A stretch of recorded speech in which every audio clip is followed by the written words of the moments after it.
ദർശന ക്ലബിന്റെ 185 സ്നേഹസംഗമത്തിലേക്ക് എത്തിച്ചേർന്ന ഏവർക്കും ഹൃദയം നിറഞ്ഞ സ്വാഗതം. 2024 നമ്മോട് വിട പറയാൻ കാത്തു നിൽക്കുകയാണ്. ഈ വർഷം നമ്മെ തേടി വന്ന ഒരുപാട് സന്തോഷങ്ങളും സങ്കടങ്ങളും ഉണ്ടാകും. അനുഭവമാണ് ഏറ്റവും വിലപ്പെട്ടതും ശാശ്വതവുമായ അധ്യാപകൻ. അനുഭവങ്ങളുടെ ആഴമാണ് ഓരോ നേട്ടങ്ങളുടെയും ഉയരം. തീക്ഷ്ണമായ അനുഭവ സമ്പത്തുള്ളവന് ഏതൊരു പ്രതിസന്ധിയെയും പ്രതിബന്ധങ്ങളെയും മറികടക്കാൻ സാധിക്കും. നിങ്ങൾ തികച്ചും അതുല്യമായ കഴിവുകൾ ഉള്ളവരാണെന്ന് ആത്മവിശ്വാസത്തോടെ മുന്നോട്ടു പോകുക. 2025 പുതുവർഷത്തെ വരവേൽക്കാൻ കാത്തിരിക്കുകയാണല്ലോ നാം എല്ലാവരും. 2025 നമുക്കെല്ലാവർക്കും എല്ലാവിധ നന്മകളും ഉണ്ടാകട്ടെ എന്ന പ്രാർത്ഥനയോടെ ഏവർക്കും ഹൃദയം നിറഞ്ഞ പുതുവത്സരാശംസകൾ നേരുന്നു. പ്രാർത്ഥനയോടെ 2024 അവസാന സ്നേഹ സംഗമത്തിന് തുടക്കം കുറിക്കാം. പ്രാർത്ഥനാ ഗാനം ആലപിക്കുന്നതിനായി സ്നേഹസംഗമത്തിന്റെ ലീഡറും ബാസ്കറ്റ് കളിയിൽ മിടുക്കിയുമായ ലിജി അങ്കമാലിയെ ക്ഷണിക്കുന്നു. Welcome to screen. Thank you Leena. കേൾക്കാമോ? കേൾക്കാം. നീലക്കപ്പയണിഞ്ഞു നിൽക്കും കന്യകമാതാവേ, നിന്നുടെയോമൽ സുതനോടെന്നും പ്രാർത്ഥിച്ചിടണമേ.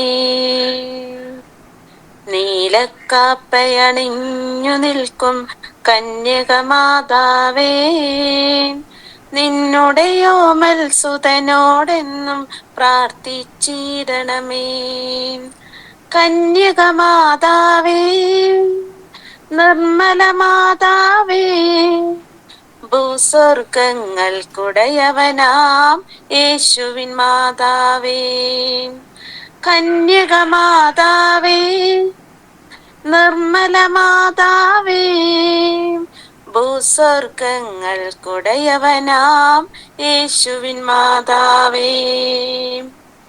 ദൈവപിതാവിൻ പ്രിയമകളായി വാഴും മാതാവേ, ദൈവഹിതം നിറവേറ്റിടുവാൻ കൃപ നീ ചൊരിയണമേ. ദൈവപിതാവിൻ പ്രിയമകളായി വാഴും മാതാവേ, ദൈവഹിതം നിറവേറ്റിടുവാൻ കൃപ നീ ചൊരിയണമേ. കന്യകമാതാവേ, നിർമ്മല മാതാവേ, ഭൂസ്വർഗങ്ങൾക്കുടയവനാം യേശുവിൻ മാതാവേ. കന്യകമാതാവേ, നിർമ്മല മാതാവേ, ഭൂസ്വർഗങ്ങൾക്കുടയവനാം യേശുവിൻ മാതാവേ. പാപത്താലും ഭാരത്താലും തളരും മാനവരിൽ ആശ്വാസത്തിൻ കുളിരേകാനായി യാചിച്ചിടണമേ.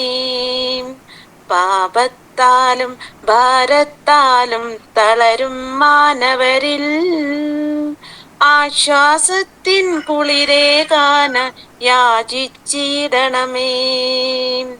കന്യകമാതാവേ, നിർമ്മല മാതാവേ, ഭൂസ്വർഗങ്ങൾക്കുടയവനാം യേശുവിൻ മാതാവേ.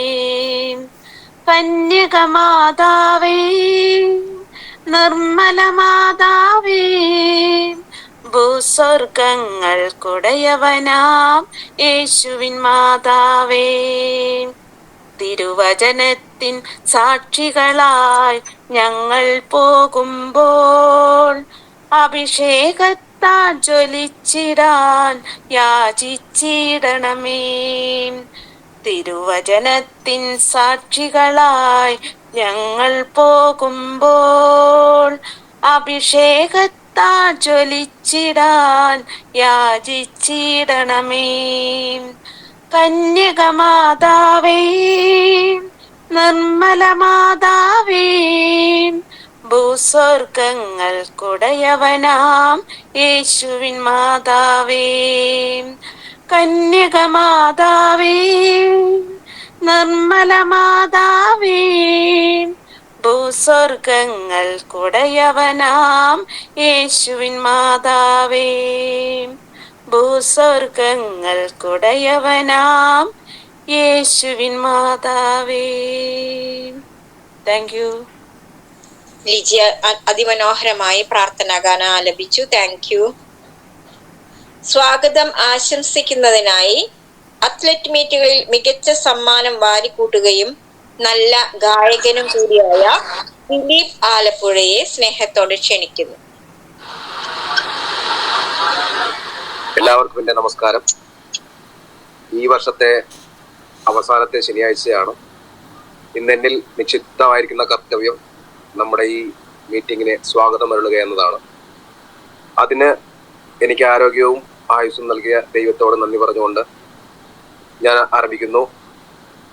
ഇന്നത്തെ നമ്മുടെ ഈ പ്രോഗ്രാം ഉദ്ഘാടകനായി വന്നിരിക്കുന്ന Shanti Bhavan psycho social rehabilitation centre Kundayithode കോഴിക്കോടിൻ്റെ ഡയറക്ടറായിരിക്കുന്ന റവറൻഡ് ഫാദർ ജോസഫ് ചാരു പ്ലാക്കലിനെ ദർശനയുടെ പേരിലും എൻ്റെ വ്യക്തിപരമായ പേരിലും ഈ മുഹൂർത്തത്തിലേക്ക് ഞാൻ സ്വാഗതം ചെയ്യുന്നു. പിന്നെ നമുക്കെല്ലാവർക്കും പ്രിയപ്പെട്ട ഈ മീറ്റിങ്ങിൻ്റെ അധ്യക്ഷനായിരിക്കുന്ന റവറൻഡ് ഫാദർ സോളമൻ കടമ്പാട്ടുപറമ്പിൽ ദർശനയുടെ ജീവനാടിയായ സോളമൻ അച്ഛനെയും ഈ പരിപാടിയിലേക്ക് സ്വാഗതം ചെയ്യുന്നു. പിന്നെ നമുക്ക് മുഖ്യാതിഥിയായി എത്തുന്ന ഡോക്ടർ ശ്രീ ദർശൻ KS, ജില്ലാ പ്രോഗ്രാം മാനേജർ, ദേശീയ ആയുഷ് മിഷൻ ഇടുക്കി. പിന്നീട് ഉള്ള ശ്രീ ഷാജു മുണ്ടകുര്യൻ, പരിശീലകൻ, രചയിതാവ്, first motivational novel in Malayalam എന്നീ പിന്നെ hip hip hurray, retired army personal മുൻ സെയിൽസ് മാനേജർ ആയിരുന്ന അദ്ദേഹത്തെയും ഈ പരിപാടിയിലേക്ക് സ്വാഗതം ചെയ്യുന്നു. പിന്നെ നമ്മുടെ PRO PU ചേട്ടൻ, അതുപോലെ തന്നെ ജോയ് ചേട്ടൻ, ഈ പരിപാടിയിലായിരിക്കുന്ന എല്ലാവരെയും ഈ പ്രോഗ്രാമിലേക്ക് സ്വാഗതം ചെയ്തുകൊണ്ട് നന്ദി. Thank you Dileep. റിപ്പോർട്ട് അവതരിപ്പിക്കുന്നതിനായി സ്നേഹസംഗമത്തിന്റെ ലീഡറും സർവോപരി ദർശനയുടെ സ്നേഹസമ്പന്നനുമായ ശ്രീ ജോസേട്ടൻ കൊരട്ടിയെ ഏറ്റവും സ്നേഹത്തോടെ ക്ഷണിക്കുന്നു. കേൾക്കാം. ഇന്നത്തെ പരിപാടി നടത്തുന്നത് ജീവന്റെ ഉറവ. അടുത്ത ആഴ്ച പരിപാടി നടത്തുന്നത് ഗ്ലോറിയ ഗ്രൂപ്പാണ്. ഇത് പരിപാടി കഴിയുമ്പോൾ നറുക്കെടുപ്പ് ഉണ്ടായിരിക്കുന്നതാണ്. 2017 ഡിസംബർ 10 ദർശന ക്ലബ്ബ് തൃശ്ശൂരിൽ ആരംഭം കുറിച്ചു. തുടർന്ന് 4 വർഷങ്ങൾക്ക് ശേഷം 2022 ജനുവരി 19 ദർശന ക്ലബ്ബ് ദർശന സർവീസ് സൊസൈറ്റി എന്ന പേരിൽ രജിസ്റ്റർ ചെയ്യപ്പെടുകയുണ്ടായി. ദർശന ക്ലബ്ബ് ദർശന സർവീസ് സൊസൈറ്റിയുടെ ഒരു യൂണിറ്റായി പ്രവർത്തിച്ചു വരുന്നു. 2024 ജനുവരി 19 ദർശന ക്ലബ്ബ് രജിസ്ട്രേഷൻ ചെയ്യപ്പെട്ടു. ദർശന സർവീസ് സൊസൈറ്റി ഇന്ത്യ മുഴുവൻ മുഖ്യമായും ഭിന്നശേഷിക്കാരുടെ സർവോന്മുഖ പുരോഗതിക്ക് വേണ്ടിയും മറ്റ് പാർശ്വവൽക്കരിക്കപ്പെട്ടവരും അവഗണിക്കപ്പെട്ടവരുമായ വ്യക്തികളുടെ ക്ഷേമപ്രദങ്ങൾക്ക് വേണ്ടിയും പ്രവർത്തിച്ചു കൊണ്ടിരിക്കുന്നു. ക്രിക്കറ്റിന് വേണ്ടി കാഴ്ചപരിമിതരുടെ 3 ടീമുകൾ, പൂർണ്ണ കാഴ്ചപരിമിതരുടെ 2 ഫുട്ബോൾ ടീം, ഭാഗിക കാഴ്ചപരിമിതരുടെ 2 ഫുട്ബോൾ ടീം പ്രവർത്തിച്ചു വരുന്നു. കാഴ്ചപരിമിതരുടെ ശിങ്കാരിപ്പുഴ ടീം, ഓർക്കസ്ട്ര ടീം, അവരുടെ തന്നെ ഫ്യൂഷൻ ടീം, നാടൻ പാട്ട് എന്നിവ എടുത്തു പറയത്തക്ക ശ്രദ്ധേയമായ പ്രോഗ്രാമുകളാണ്. കൂടാതെ കാഴ്ചപരിമിതർക്ക് വേണ്ടിയുള്ള ചെസ്സും ഡ്രാമ ടീമും പ്രവർത്തിച്ചു വരുന്നു. ദർശന സിമ്മിംഗ് കാഴ്ചപരിമിതർക്കും ചലനപരിമിതർക്കും ഉയരം കുറവുള്ളവർക്കും സ്ത്രീ പുരുഷ ഭേദമന്യേ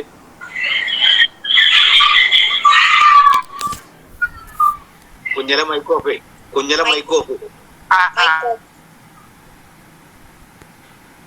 നീന്തൽ പരിശീലനം നൽകുകയും ജില്ലാ സംസ്ഥാന ദേശീയ തലങ്ങളിലേക്ക് മത്സരങ്ങൾക്കായി പ്രാപ്തരാക്കുകയും ചെയ്യുന്നു. ദർശന വീൽചെയർ ബാസ്കറ്റ്ബോൾ ടീം ചലന പരിമിതർക്ക് വേണ്ടി സ്പോർട്സ് വീൽചെയർ ഉപയോഗിച്ചുകൊണ്ട് സ്ത്രീ പുരുഷ ഭേദമന്യേ ബാസ്കറ്റ്ബോൾ പരിശീലിപ്പിക്കുകയും സംസ്ഥാന ദേശീയ തലങ്ങളിലേക്ക് സജ്ജരാക്കുകയും ചെയ്യുന്നു. ഗ്ലോറിയ ഗ്രൂപ്പ് ചലന പരിമിതർക്ക് പാട്ടുകൾ പാടുന്നതിനും മാനസിക ഉല്ലാസത്തിനും ബുദ്ധി വളർച്ചയും വേണ്ട കാര്യങ്ങൾ ഈ ഗ്രൂപ്പിലൂടെ നടത്തി വരുന്നു. മത്സരത്തിൽ പങ്കെടുക്കുന്ന വിജയികൾക്ക് ക്യാഷ് പ്രൈസ് നൽകി വരുന്നു. തിരുഹൃദയ ഗ്രൂപ്പ് ചലന പരിമിതർക്കും കിടപ്പ് രോഗികൾക്കും പ്രാർത്ഥനയിലൂടെ ആശ്വാസം നൽകുന്ന ഗ്രൂപ്പാണ്. പ്രാർത്ഥനയോടൊപ്പം തന്നെ പരസ്പരം വേദനകൾ പങ്കുവയ്ക്കുവാനും സാമ്പത്തികമായി പിന്നോക്കം നിൽക്കുന്നവരെ സഹായിക്കുകയും ചെയ്യുന്ന ഗ്രൂപ്പാണ്.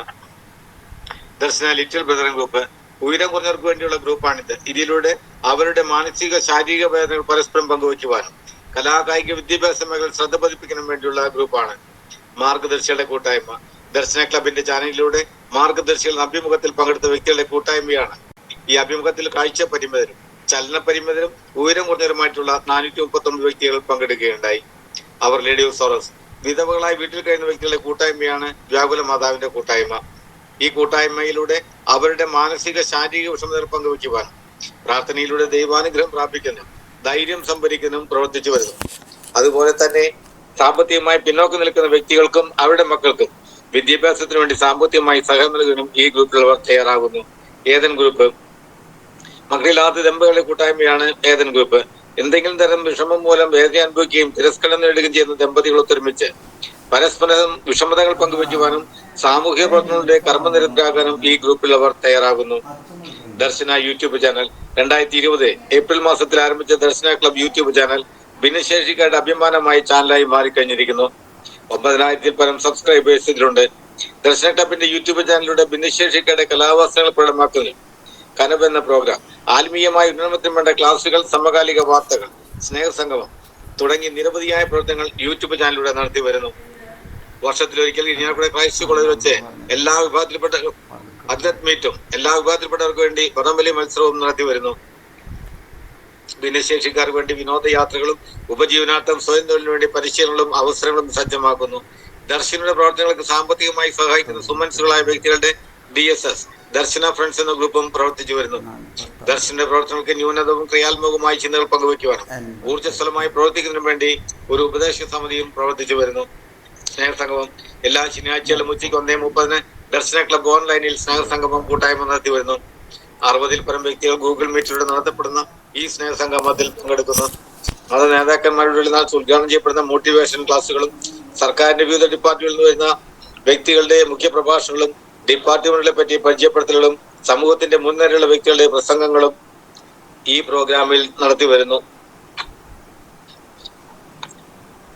പ്രിയം നിറഞ്ഞവരെ, 21/12/2024 ശനിയാഴ്ച ഉച്ചയ്ക്ക് 1:30 Darshana club director reverend father Solomon Kadambattu Parambil CMIയുടെ അധ്യക്ഷതയിൽ ചേർന്ന 184ാമത് സ്നേഹസംഗമത്തിന്റെ റിപ്പോർട്ട്.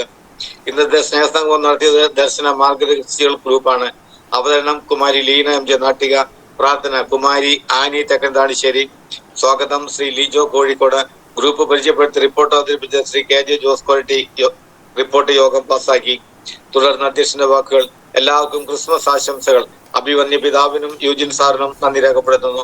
നമ്മുടെ ഹൃദയത്തിൽ ഒരു ഇടം ഉണ്ടാകണം, ഉണ്ണി പിറക്കണം. ദൈവമാകുന്ന നന്മ നമ്മളിലൂടെ മറ്റുള്ളവർക്ക് പകർന്നു കൊടുക്കാൻ സാധിക്കണം. ഞാൻ നിങ്ങളെ സ്നേഹിച്ചതുപോലെ നിങ്ങളും പരസ്പരം സ്നേഹിക്കണം. പ്രകാശത്തിന്റെ മക്കളായി തീരട്ടെ. 2025 വർഷം നല്ലതായി തീരട്ടെ എന്ന് പ്രാർത്ഥിച്ചുകൊണ്ട് നിർത്തുന്നു. ഉദ്ഘാടനത്തിനും ക്രിസ്മസ് സന്ദേശം നൽകാനുമായി പറഞ്ഞ പാലക്കാട് രൂപതാ മെത്രാൻ മാർ പീറ്റർ കൊച്ചുപുരയ്ക്കൽ പിതാവ് ചില കാരണങ്ങളാൽ വരാൻ സാധിച്ചില്ല. മുഖ്യാതിഥിയായി വന്നത് Puthukkad saint Andreas higher secondary സ്കൂളിലെ ഹെഡ്മാസ്റ്റർ ശ്രീ യൂജിൻ പ്രിൻസ് സാറായിരുന്നു. സ്നേഹം നിറഞ്ഞ സോളമനച്ച പിതാവെ, ഭാരവാഹികളെ, ഗ്രൂപ്പ് അംഗങ്ങളെ ഈ മീറ്റിംഗിലേക്ക് വിളിച്ചത് ഒരു ക്രിസ്മസ് സമ്മാനമായി ഞാൻ കാണുന്നു. നമ്മുടെ കഴിവുകൾ കണ്ടെത്തി അതിൽ ശ്രദ്ധിക്കുക. എല്ലാവർക്കും ക്രിസ്മസിന്റെയും പുതുവത്സരത്തിന്റെയും മംഗളങ്ങൾ നേർന്നുകൊണ്ട് നിർത്തുന്നു.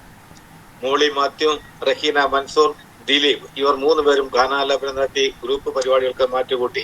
അഭിനന്ദനങ്ങൾ. യോഗാവസാനം നന്ദി പറഞ്ഞത് ശ്രീ ജോയ് പള്ളിക്കുന്ന്. യോഗം അവസാനിച്ചു. ഈ റിപ്പോർട്ട് അംഗീകാരത്തിനായി സമർപ്പിക്കുന്നു. Leader report പാസ്സാക്കല്ലേ.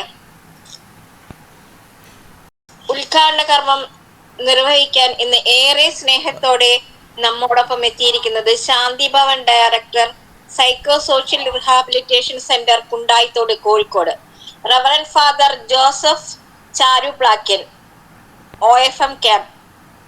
അച്ഛനെ ഏറ്റവും സ്നേഹത്തോടെ ബഹുമാനത്തോടെ ക്ഷണിക്കും. ഒത്തിരി സന്തോഷം. ആദ്യം തന്നെ എല്ലാവർക്കും ക്രിസ്മസിന്റെ എല്ലാവിധത്തിലുള്ള മംഗളങ്ങളും അനുഗ്രഹങ്ങളും ഒത്തിരി സ്നേഹത്തോടെ നേരിട്ടെ.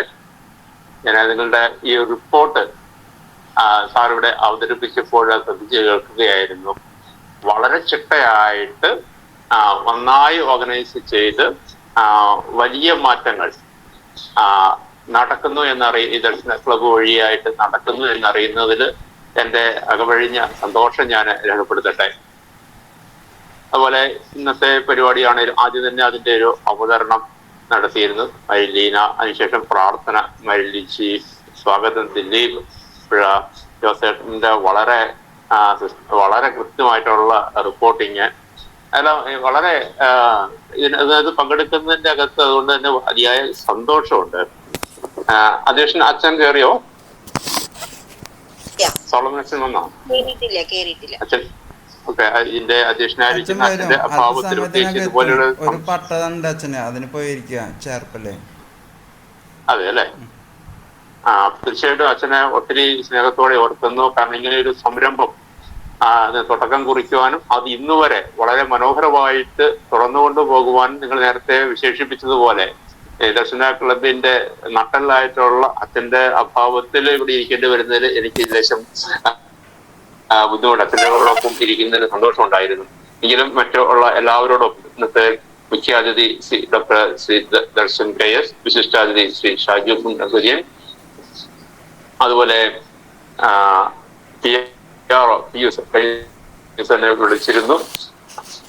മറ്റ് പ്രിയ സഹോദരി സഹോദരന്മാരെ, ഈ ഒരു ദർശന ക്ലബ്ബ് വഴി അല്ലെങ്കിൽ ദർശന വഴിയായിട്ട് ഒരു ദർശനം നമ്മിലേക്ക് സന്നിവേശിപ്പിക്കുക. ആ ദർശനമാണ് ശരിക്കും പരിമിതികൾക്ക് അപ്പുറത്തേക്ക് നമ്മളെ കൊണ്ടുപോകുന്ന ഒരു ചലനശക്തി എന്ന് പറയുന്നത്.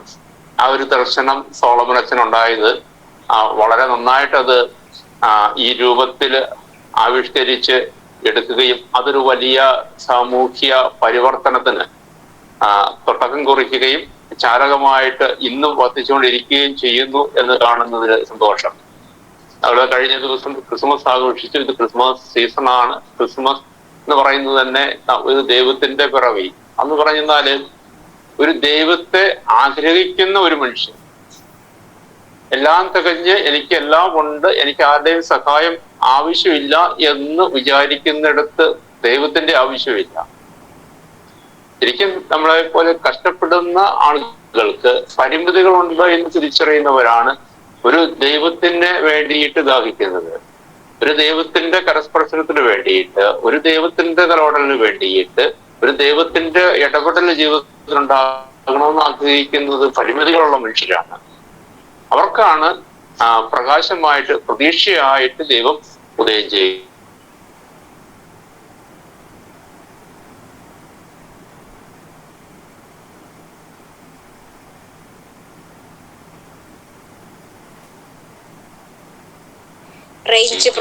ന്യൂ ഇയറിനെ വരവേൽക്കുവാനായിട്ട് അതെ അല്ലേ, എനിക്ക് ചിലപ്പോൾ കാണുമായിരിക്കും.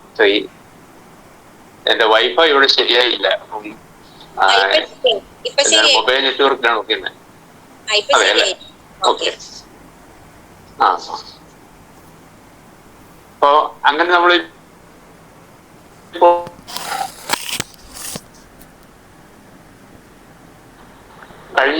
കഴിഞ്ഞ വർഷത്തിന്റെ ദിവസങ്ങളുടെ പടവിൽ ചവിട്ടിക്കയറി നമ്മള് പുതിയ വർഷത്തിന്റെ കവാടത്തിലേക്ക് എത്തി നിൽക്കുകയാണ്. പുതിയ വർഷം നമുക്ക് കൊണ്ടുവരുന്നത്, നമ്മൾ നോക്കുന്നത് മറ്റേ പുതിയ വർഷത്തേക്ക് നോക്കുന്നുണ്ട്, നമ്മൾ മുന്നോട്ടാണ് നോക്കുന്നത്, നാളെയിലേക്കാണ് നോക്കുന്നത്. ആ നാളെയിലേക്ക് നോക്കുന്നത് നാളെ എന്താകുന്നുള്ള ആങ്സൈറ്റിയോടെ അല്ല, നമ്മൾ പ്രതീക്ഷയോടെ നോക്കുന്നവർ. അതാണ് നമ്മളുടെ ഒരു ദർശനവും. എന്നുവെച്ചാൽ നമ്മുടെ ദർശനം നമ്മളുടെ കാഴ്ചപ്പാടാണ്. ദാർശനികമാകുമ്പോൾ അത് ദർശനം എന്ന് പറയുന്നത് ഫിലോസഫി, നമ്മുടെ തത്വചിന്ത അല്ലേ. നമ്മുടെ തത്വചിന്ത അല്ലെങ്കിൽ നമ്മുടെ ഫിലോസഫി, നമ്മൾ മുന്നോട്ട് വെക്കുന്ന ആശയം, ഐഡിയോളജിയും പ്രതീക്ഷയുടേതാണ്. നമ്മൾ നാളെ നോക്കിക്കാണുന്നത് ആങ്സൈറ്റിയോടെ അല്ല, പ്രതീക്ഷയോടെയാണ്. നാളെയും നമ്മളുണ്ടാകും, നമുക്ക് നല്ലതും ഉണ്ടാകും. ഇന്നത്തേലും മെച്ചമായിട്ട് നാളെ എനിക്ക് കാര്യങ്ങൾ ചെയ്യാൻ സാധിക്കും. ഇന്നത്തേലും മെച്ചമായിട്ട് നാളെ എന്നോട് ആളുകൾ ഇടപഴകും, ഞാൻ മറ്റുള്ളവരോട് ഇടപഴകും. ഇന്നത്തോളം മെച്ചമായിട്ട് ഞാൻ ജീവിതത്തിന്റെ അവസ്ഥകളെ മെച്ചമായിട്ട് നോക്കിക്കാണും. ഇതെല്ലാം നാളെ കുറിച്ചുള്ള പ്രതീക്ഷകളാണ്. നാളെ എന്തൊക്കെ വരും നോക്കല്ല, പക്ഷെ വരുന്നതെല്ലാം നല്ലത്, സംഭവിച്ചതെല്ലാം നല്ലത്, സംഭവിക്കുന്നതും നല്ലത്, സംഭവിക്കാൻ പോകുന്നതും നല്ലത് എന്നുള്ള ആ ഒരു കാഴ്ചപ്പാടോട് കൂടിയിട്ട് ജീവിതത്തെ നമ്മൾ വളരെ പ്രതീക്ഷയോട് കൂടിയിട്ട് ആവേശത്തോട് കൂടിയിട്ട് ഒരു നോക്കിയാണ്. കാരണം നമുക്ക് എല്ലാവർക്കും പരിമിതികളുണ്ട്, പരിമിതികൾക്ക് വ്യത്യാസങ്ങൾ ഉണ്ടാകാം, പക്ഷെ എല്ലാ മനുഷ്യർക്കും പരിമിതികളുണ്ട്. ആ പരിമിതികളെ അതിജീവിക്കാനാണ് നമ്മൾ ഇപ്പോഴും പഠിക്കുന്നത്. അപ്പൊ നമ്മൾ പറയും, ദൈവം എന്ന് പറയുന്നത് അതിജീവനത്തിനുള്ള ഒരു കരുത്താണ്. ഈ ക്രിസ്മസ് അല്ലെങ്കിൽ നമ്മൾ ഏത് മതത്തിൽ വിശ്വസിക്കുന്നവരാകട്ടെ, നമ്മൾ ദൈവത്തിന്റെ കൃപ നോക്കുന്നത് അതിജീവിക്കാനുള്ള കരുത്തിനായിട്ടാണ്. അപ്പൊ ആ എല്ലാത്തിനെയും നമ്മൾ അതിജീവിക്കുന്നുള്ള ഒരു ദർശനം, ആ ഒരു ആത്മവിശ്വാസത്തോടുകൂടി ജീവിതത്തെ സമീപിക്കുവാൻ, നേരിടുവാനും നമുക്ക് എല്ലാവർക്കും സാധിക്കട്ടെ. കുറച്ചുകൂടി കരുത്തോട് കൂടിയിട്ട് നാളെയും അഭിമുഖീകരിക്കാനായിട്ട് അങ്ങോട്ട് ആ ഒരു പുതിയ വർഷത്തിന്റെ കവാടം കടന്ന് പ്രവേശിക്കുവാനായിട്ട് നിങ്ങൾക്ക് എല്ലാവർക്കും സാധിക്കട്ടെ എന്ന് ആശംസിച്ചുകൊണ്ട് ഇന്നത്തെ ഈ മീറ്റിംഗ് ഈ സ്നേഹ സംഗമം സ്നേഹ കൂട്ടായ്മയാണ് അല്ലെ, സ്നേഹത്തിന്റെ പേര് തന്നെ അങ്ങനെയാണ്. സ്നേഹത്തോടു കൂടി വന്നിരിക്കുന്ന ഈ കൂട്ടായ്മ ഉദ്ഘാടനം ചെയ്യുന്നതിൽ എന്റെ അകമഴിഞ്ഞ സന്ദേശം രേഖപ്പെടുത്തിക്കൊണ്ട് നിങ്ങൾക്ക് എല്ലാവർക്കും എല്ലാ നന്മകളും നടന്നുകൊണ്ട് ഇത് ഉദ്ഘാടനം ചെയ്തതായിട്ട് പ്രഖ്യാപിക്കുന്നു. താങ്ക് യു അച്ഛ. ഒരുപാട് തിരക്കിന്റെ ഇടയിലും ഞങ്ങളോട് കുറച്ചു നേരം ചെലവഴിച്ച് സംസാരിക്കാൻ സമയം കണ്ടെത്തിയതിൽ ഞങ്ങൾക്ക് ഏറെ സന്തോഷമുണ്ട്. അച്ഛന്റെ പ്രാർത്ഥനയിലും ഞങ്ങളെ ഓർക്കുക. മുഖ്യ അതിഥിയായി എത്തിയിരിക്കുന്നത് ജില്ലാ പ്രോഗ്രാം മാനേജർ, ദേശീയ ആയുഷ് മിഷൻ എന്നിവയുടെ ചുമതലയുള്ള ഡോക്ടർ ശ്രീദർശൻ KS. ഏറെ തിരക്കുകൾക്കിടയിലും കുറച്ചു സമയം നമ്മോടൊത്തുചേരാൻ എത്തിയിരിക്കുന്ന സാറിനെ ഏറ്റവും സ്നേഹത്തോടെ ആദരവോടെ ക്ഷണിക്കുന്നു. അപ്പൊ എല്ലാവർക്കും നമസ്കാരം. എന്റെ ഏറ്റവും പ്രിയപ്പെട്ട ഒരു സുഹൃത്താണ് സിജോ പറഞ്ഞപ്പോ ഞാൻ പിന്നെ സമയമൊന്നും നോക്കില്ല, പക്ഷെ ഞാൻ നല്ല തിരക്കിലായി പോയായിരുന്നു. ഞാനിപ്പോ ഇവിടെ പാലിയേറ്റീവ് കെയറിന്റെ ഒരു സംസ്ഥാന സമ്മേളനം നടക്കുന്നുണ്ട് ഇപ്പൊ കോട്ടയത്ത്. അപ്പൊ അവിടെ വന്നതാണ്. അപ്പോ ദർശന ക്ലബിലുള്ള ആളുകളെ പോലെ ഒരുപാട് ആളുകളെ കാണാൻ പറ്റുന്ന ഒരു അവസരമാണ്, അവരെ പരിചരിക്കുന്നവരെ കാണാൻ പറ്റുന്ന അവസരമാണ്.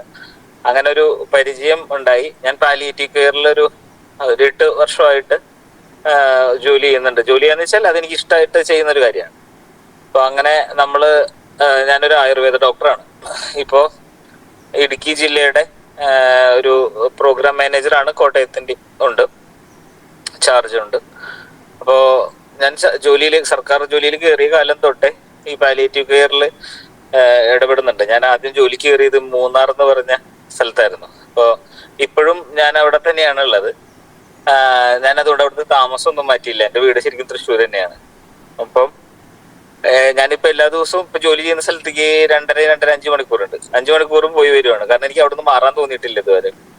അപ്പൊ ഞാൻ അവിടെ ഇങ്ങനെ ജോലി ചെയ്തുകൊണ്ടിരിക്കുമ്പോഴാണ് ഞാനിങ്ങനെ വീടുകളിൽ കിടപ്പുള്ള രോഗികളെയും ചെറിയ അസുഖങ്ങൾ തന്നെ മാറ്റാവുന്ന ആളുകൾ നല്ല ചികിത്സ കിട്ടാഞ്ഞിട്ട് വളരെ മോശം അവസ്ഥയിലേക്ക് പോയ ആളുകളെയൊക്കെ കാണുകയുണ്ടായി.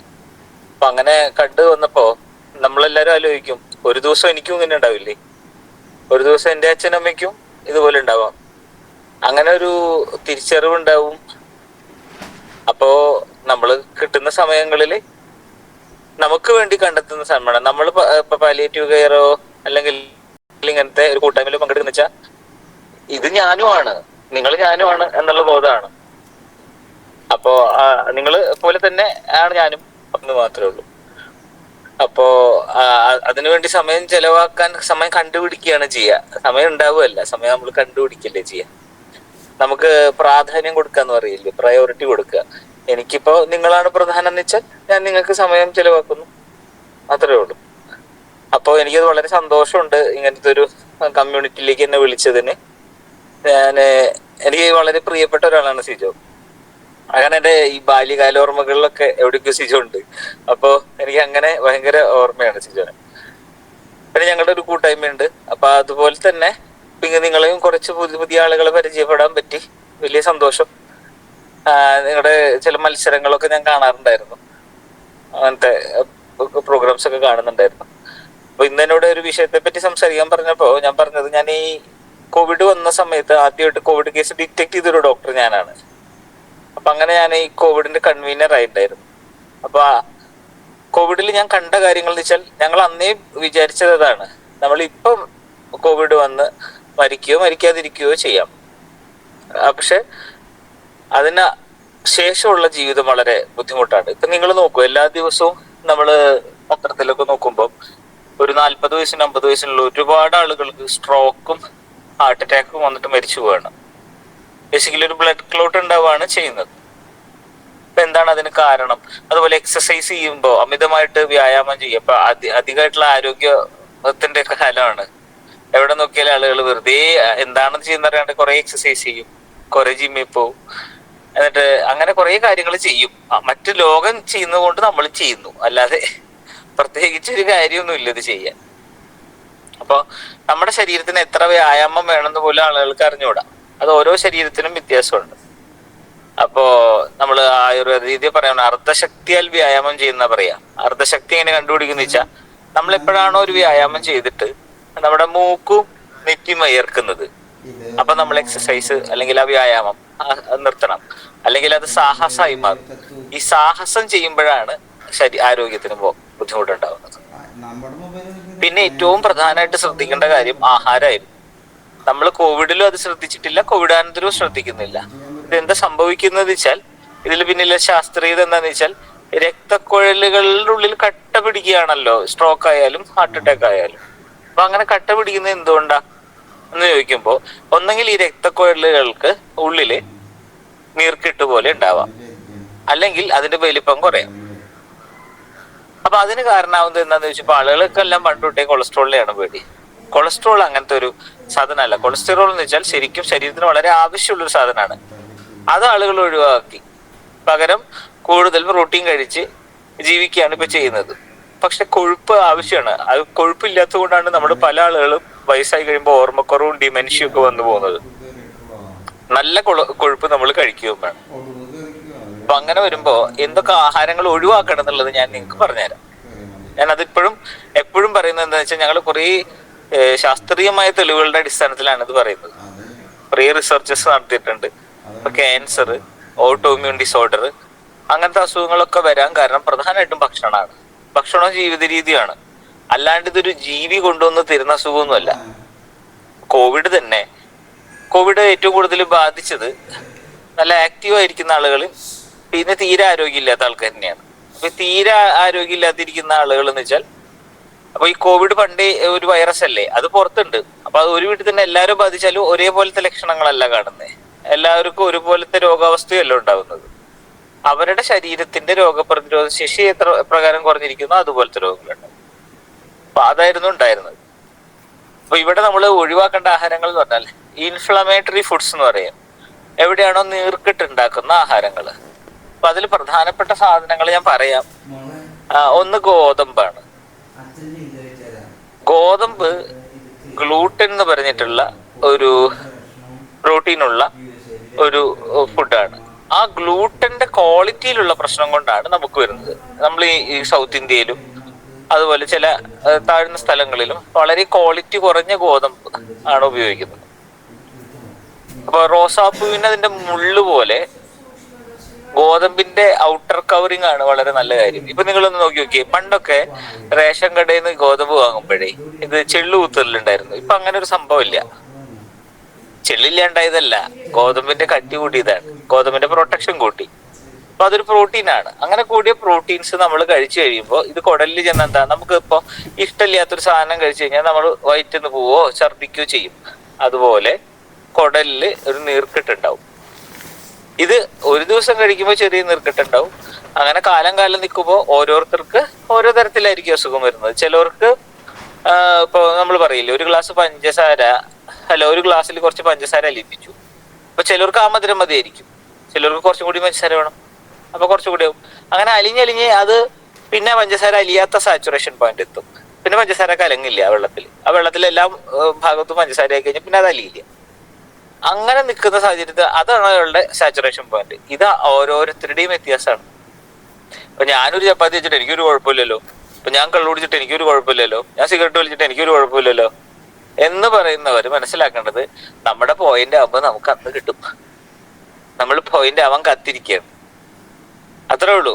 അപ്പൊ അങ്ങനെ വരുമ്പോ ഈ ഗ്ലൂട്ടൻ പോലത്തെ പ്രോട്ടീൻ, അപ്പൊ ഇത് കഴിക്കുമ്പോൾ എന്താണ്ടാവുന്നത്, ഭയങ്കരമായിട്ട് നീർക്കെട്ട് വരികയും ഇത് കുടലിലെ ലീക്കി ഗട്ട് എന്ന് പറഞ്ഞിട്ട് കുടലിലെ ഭക്ഷണങ്ങൾ കഴിച്ചാൽ കൃത്യമായിട്ട് വലിച്ചെടുക്കാതിരിക്കുകയും ഒരു ദഹനക്കുറവിന്റെ സ്വഭാവത്തിലേക്ക് വരികയും ഇത് ദീർഘകാലത്ത് നിന്നാൽ ന്യൂട്രീഷൻ കുറയുകയും ആരോഗ്യം കുറയുകയും ചെയ്യും. രോഗങ്ങൾ പെട്ടെന്ന് വരും, നമ്മുടെ പ്രതിരോധ ശേഷി കുറയും. അപ്പൊ ആ ഗണത്തിൽപ്പെട്ട മറ്റൊരു ഭക്ഷണമാണ് റെഡ് മീറ്റ് എന്ന് പറയുന്നത്.